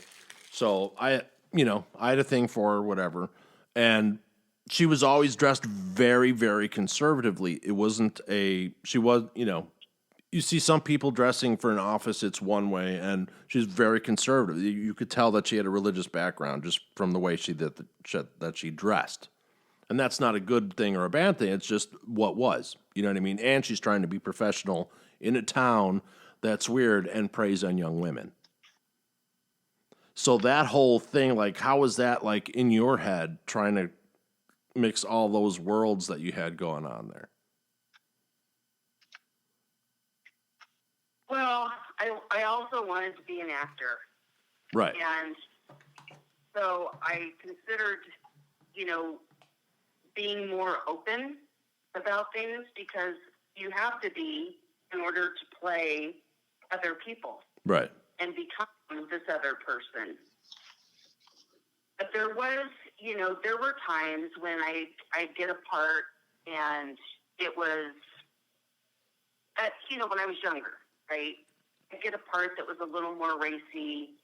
I had to wear something that was, like a negligee, and, there was kind of some groping going on, and I pretty much had the chance to kind of determine which part I was going to play. Sure. And there was a certain amount of guilt at the time to go with the part that I really wanted to play, which was kind of this provocative, couple that's having this intense, it's intense from beginning to end, just their relationship. And I opted to play the dentist. Nice. Open wide. And, so back when I was younger, I think there was a lot more of, kind of that judgment and fear. And I feel like I've moved away from that. Yeah. And I feel like I'm comfortable in my walk. Right, but right. There is a little tinge of I'm not alone when I'm rubbing one out. And Sure. It's not always there. But Yeah. It's like, gosh, please forgive me and look the other way. Right. Yeah. Well, if you believe in God, there's a Whatever, reason why he gave you okay. those 10 fingers. Yeah. See? But from a Hollywood perspective, there was,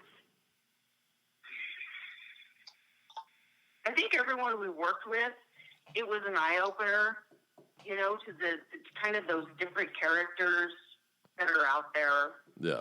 And Oh, for sure. oh, yeah, we worked with some interesting people. Yeah. And I was rowdy, but I was never a pig. I was always. No, you were good. We had fun. We were always making jokes. Oh my God, that was hilarious. What a cast of Yeah. characters, I actually have a sitcom somewhere, a pilot based on real effects. Oh my God. It is fucking hilarious. And it's just using everyone, I didn't even have to change anything, Ow, ow, ow. Alan.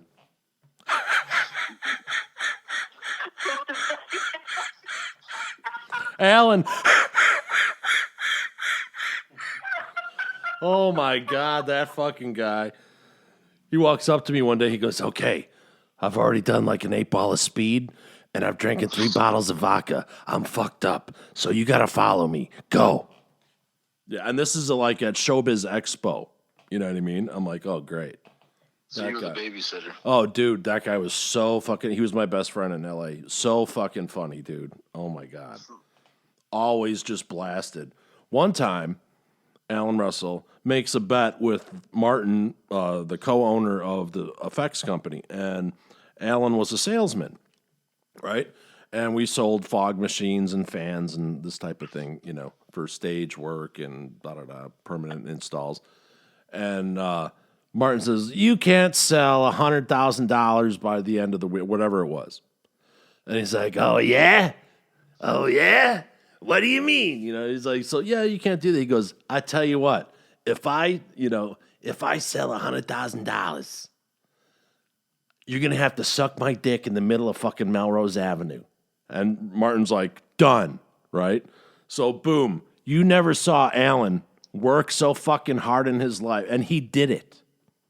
right? So he made the number, whatever it was. It could have been more than $100,000. So Martin was like, I'm not sucking your dick. I'm not. So basically, Alan got him a fucking cake that was shaped like a dick, and Martin did eat it on Melrose Avenue. So fucking funny. Oh my God. Oh my God. So one day we get this, so I'm at Alan's house, passed out on the couch, and this is like, we've had like 3 hours worth of sleep. He gets his phone call at 7 a.m. on like a fucking Sunday or whatever it was. And I hear Alan go, "What? What? What?" And he puts the phone to his chest and he's like, "Vince, do we want the presidential suite for, it's President's Day. Do we want the presidential suite? Something happened. They got to go to a wedding and we can have this for free." And I'm like, "Fuck yeah, we do." So we wind up having this party, but everyone had to dress up like they were rich. You know, like we're told everyone dress up like to the nines, whatever, right? And so me and Alan, it's President's Day, so I'm dressed as John Wilkes Booth and Alan's dressed as Abraham Lincoln. Oh, jeez.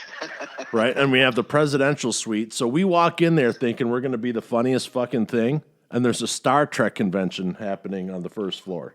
Oh, wow. It was the funniest fucking thing, but yeah, that was a very funny party nonetheless. But you know, I wasn't invited to that party. no, did you? I don't even know. You might not have been working for Real Effects yet. Oh, that was pretty. That could be, yeah. Because everyone else that was there, you would think you would have been there unless you were unable to be free to partay with other people in the company. Right. Due to I was on luck. due to a person we won't mention. No. But yeah, what a group of characters, man. LaShawn, Rosie, Joel, Alan, Mike, Eric, fucking Jimmy, Martin, that fuck. What a great group of people, man. My first day, I'm sitting at my desk, and Martin walks up, and he would kind of do this thing where he would lean forward and kind of do a head roll, and his eyes would roll a little bit. Yeah, I used to do that all the time in front of your desk and act like Martin. Yeah, and he's asked me how it was going so far, and I had already hung up on Alan about 5 times because I couldn't transfer him. And Ow! things were not. Yeah, he was pissed. And so Martin just says, "How are things going?" And I'm like, "Oh, they're going great." And really, I wanted to cry because I couldn't figure out how to use the phone. Yeah. And Martin grabs my pencil, stirs his coffee, licks it, and puts it back down on my desk. Awesome. And I'm looking at the pencil as he walks away, just thinking that was the weirdest thing Nice. ever had happened to me. That slack jaw, no ass walking motherfucker, that guy.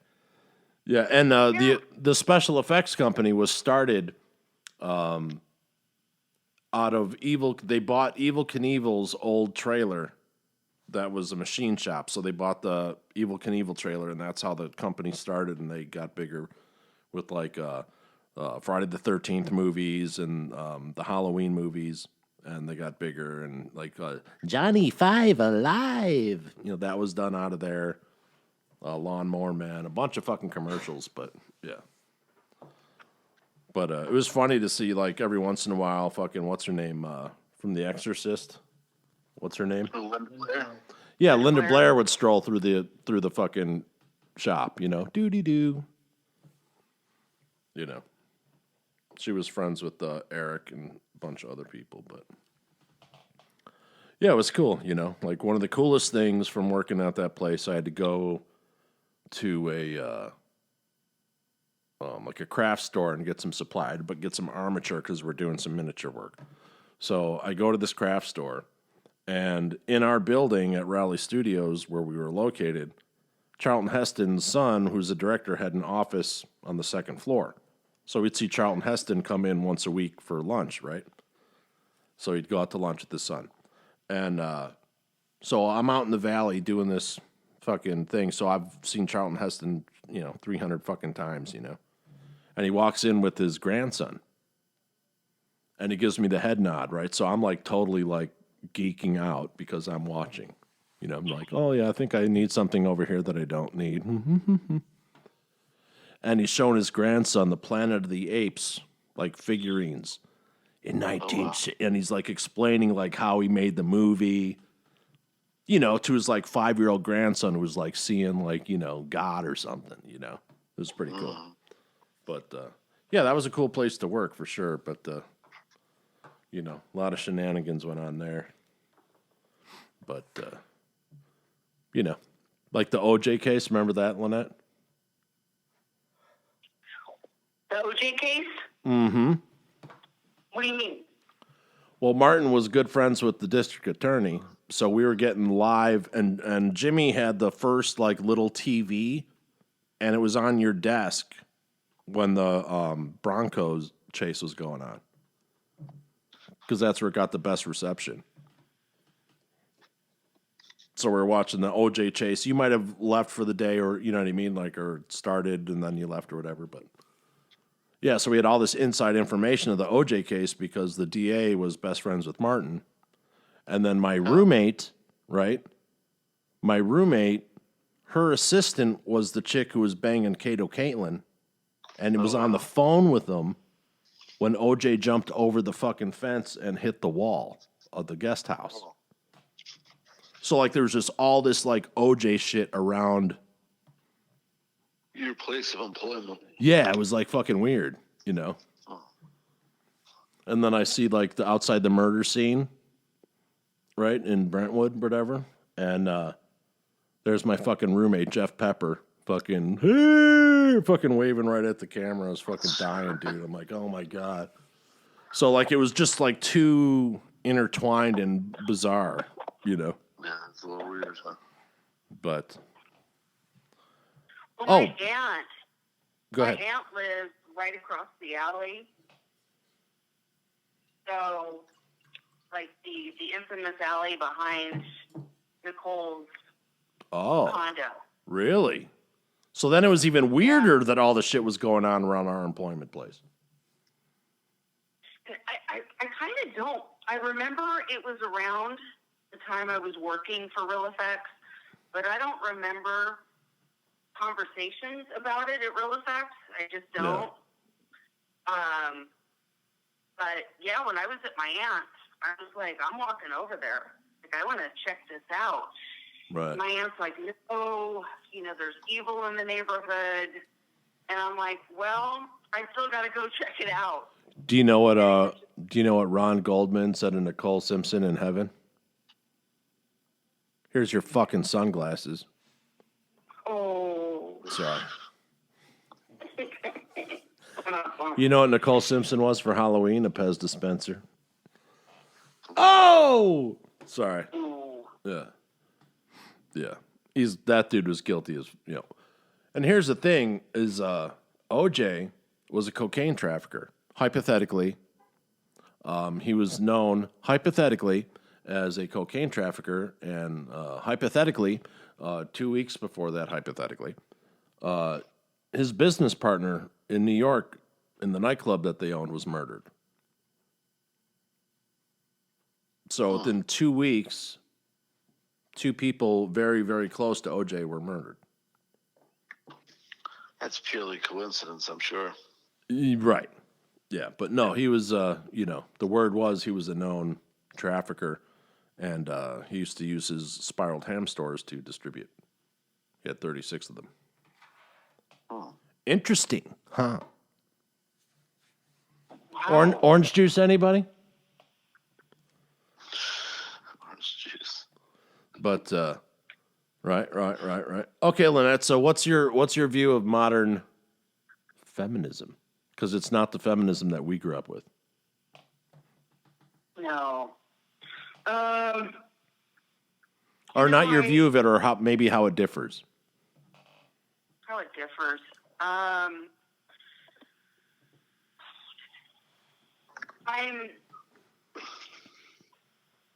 I'm glad See, that she needs people are- they need a man to explain this shit. They need a man to explain this shit. I'm just kidding. Yeah. We talked to a man about this. Yeah, let me mansplain it because wife-splaining hasn't been around for fucking thousands of years prior to that. But yeah, it was weird because my mom, a feminist, but a feminist, not like some twisted version of it. All they wanted was equal rights. You know what I mean? And there seems to be this thing that was added with the LGBTQ, basically, everyone but, straight males. There seems to be, like, equality is where we should aim for, not equality plus, because when you get equality plus, you're not looking for equality. You're looking to have dominion or some kind of special treatment when basically everyone should just be treated the same. I mean, that's what it meant to me in my house growing up. Yeah. Well, that's the way it should be.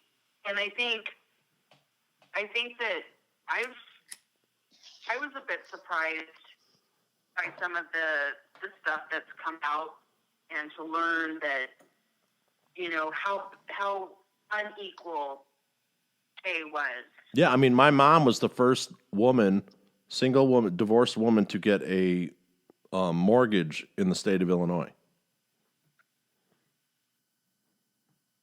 That's weird, and that was like in the mid-'70s.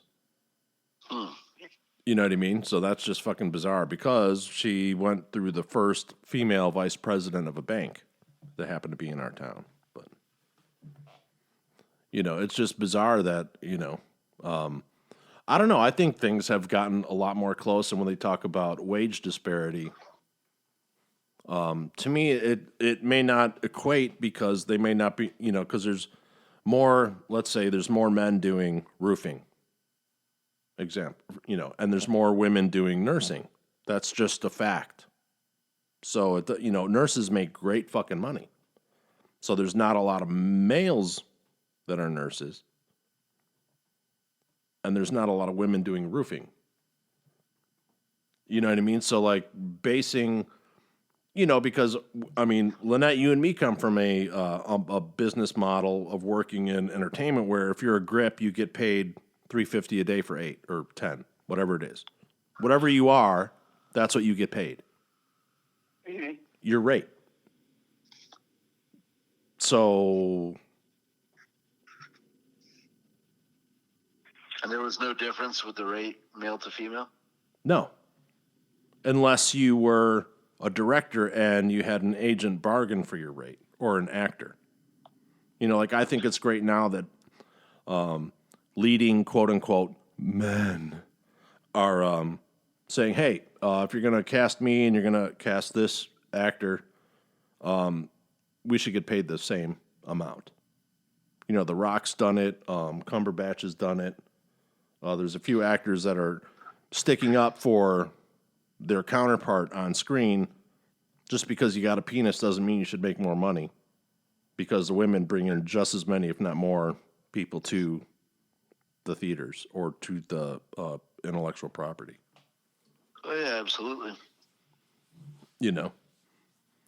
So what's your views on the seeing, LaNette, on seeing the rise of women filmmakers finally? Because they act like they haven't been out there. They've been out there in droves. Still there's a lot to go, but what are your views on that? Oh, I think it's awesome.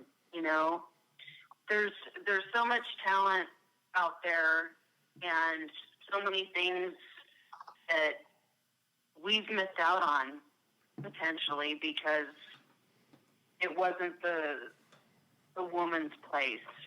And that's not to say that every film made by a woman is going to be great, or every female director. Boy, ain't that the truth?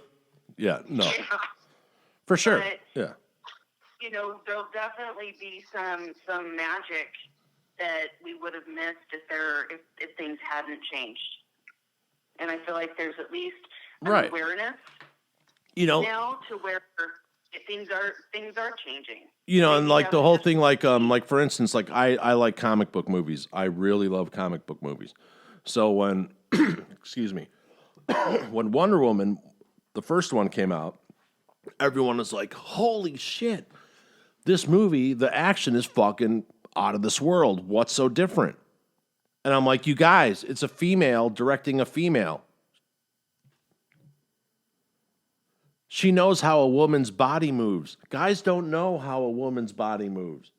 You know what I mean? They don't know the poetry of the dance. You know what I mean? So to me, that was so refreshing. And, you know, Patty Jenkins, I love you.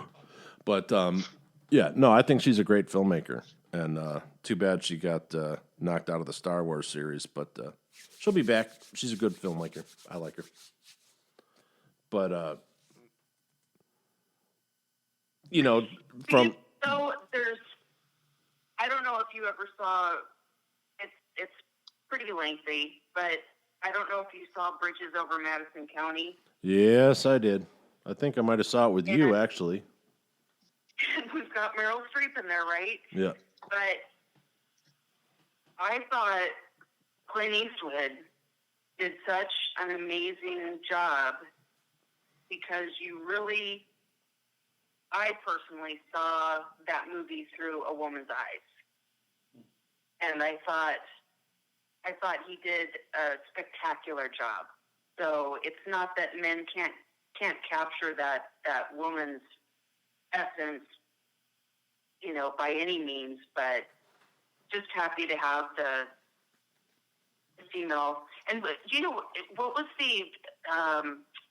James Cameron's ex-wife? She directed some war movie. Yeah. I can't think of it right now. It was where they would defuse bombs. Yeah, Gail Ann Hurd. So she's a director and writer. Go ahead, keep talking about it. I'm going to try to find her. Yeah, I can't think of Renner's in it. Jeremy Renner. And, you know, she actually won the Academy Award for Best Director. The Hurt Locker. The Hurt Locker. Yes. The Hurt Locker? Yes. Thank you, Paul. Mm-hmm. Yeah, that was a good movie. Yeah. So it can, you know, it doesn't have to be, you know, there's crossover. Yeah, and it gets really ridiculous because, you know, I've always worked with women filmmakers because to me they're just filmmakers.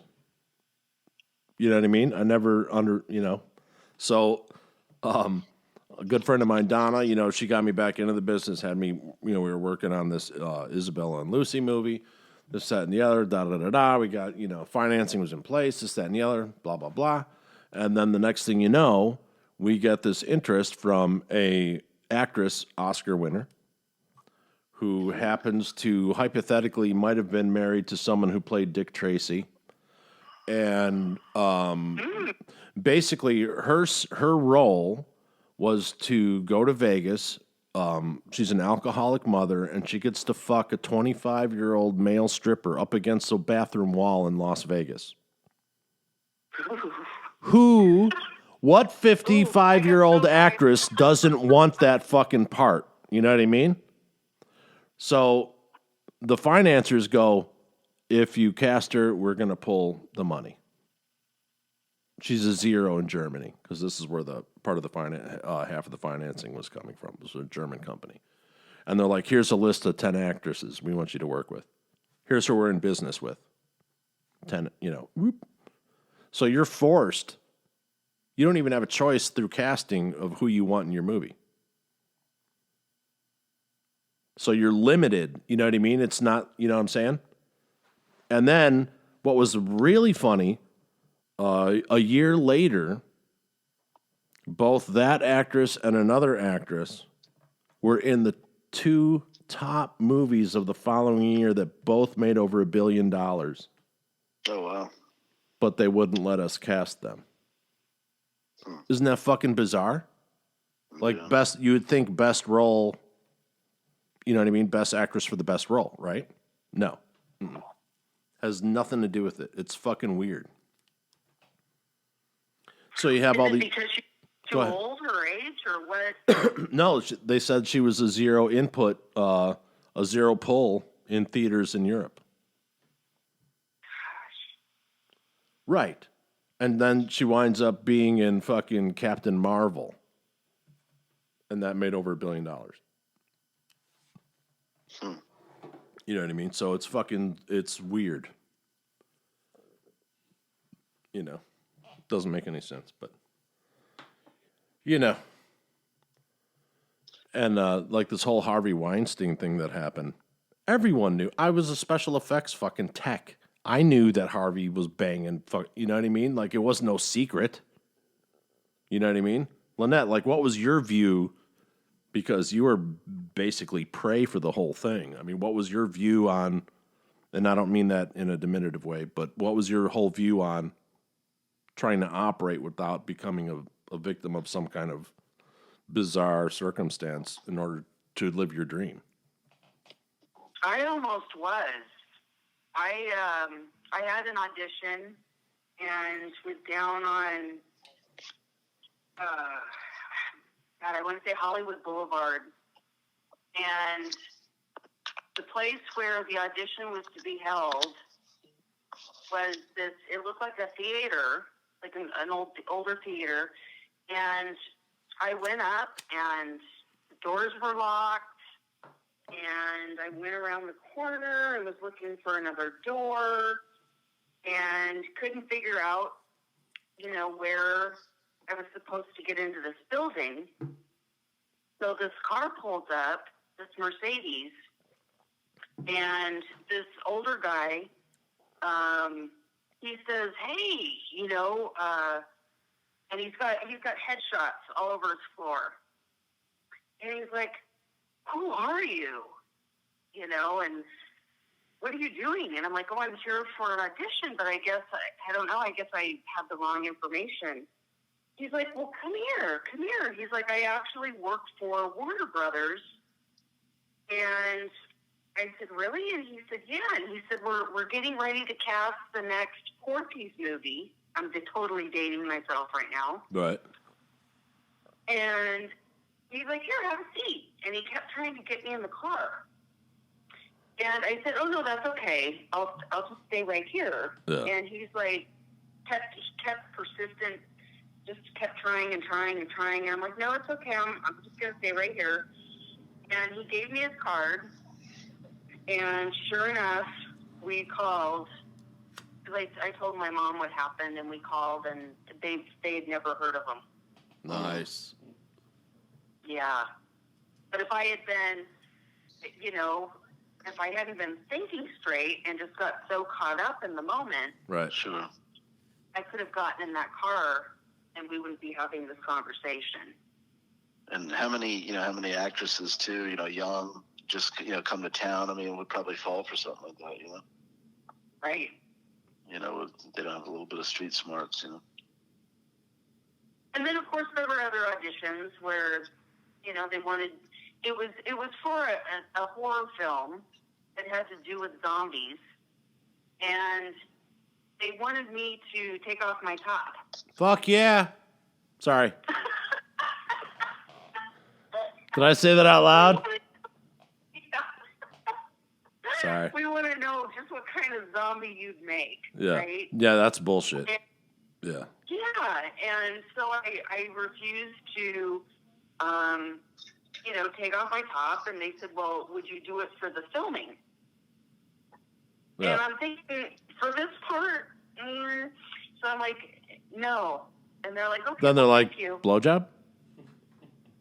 Yeah, that didn't come up. Yeah. But it was just, I was done. Okay, thank you. Yeah, there was 2 times. Once in L.A., once in Chicago when I got back here, and I was casting something. And a lady walks into the room and immediately gets naked. And I'm like, why don't you come back, put your clothes on? That's not how we do things here. Come back in 5 minutes and we'll start this again. Like, the fact that I was so fucking appalled Yeah. for them not for me. You know what I mean? I was like, oh my God. You know, because, you know, I'm a decent guy. And I'm like, fuck. They actually, you know what I mean? Like, to me, that was like so fucking. It was sad. It was like a bunch of things that I'm like, what? You know, because I'm legitimately trying to tell a story with the best people. I don't care how big your nipples are. You know what I mean? You know what I mean? And the fact that, you know, a lot of people just presume and will go and get it that way because that's the way that the system is corrupted for some people. That's just fucking way bizarre to me. You know what I mean? So the whole term casting couch, like where did that come from? Yeah. All right. Exactly. Right, because actually it should be the desk that they're bent over, but, you know. See, if they'd known the right angle. Right. You know? Oh, why is your pattern so busy on the couch? Well, it didn't used to be. You know, yeah, it's fucking, you know. And then there's these old gross dudes, too, like, you know. That's, Creepy. yeah, you know. So, unfortunately, that does happen.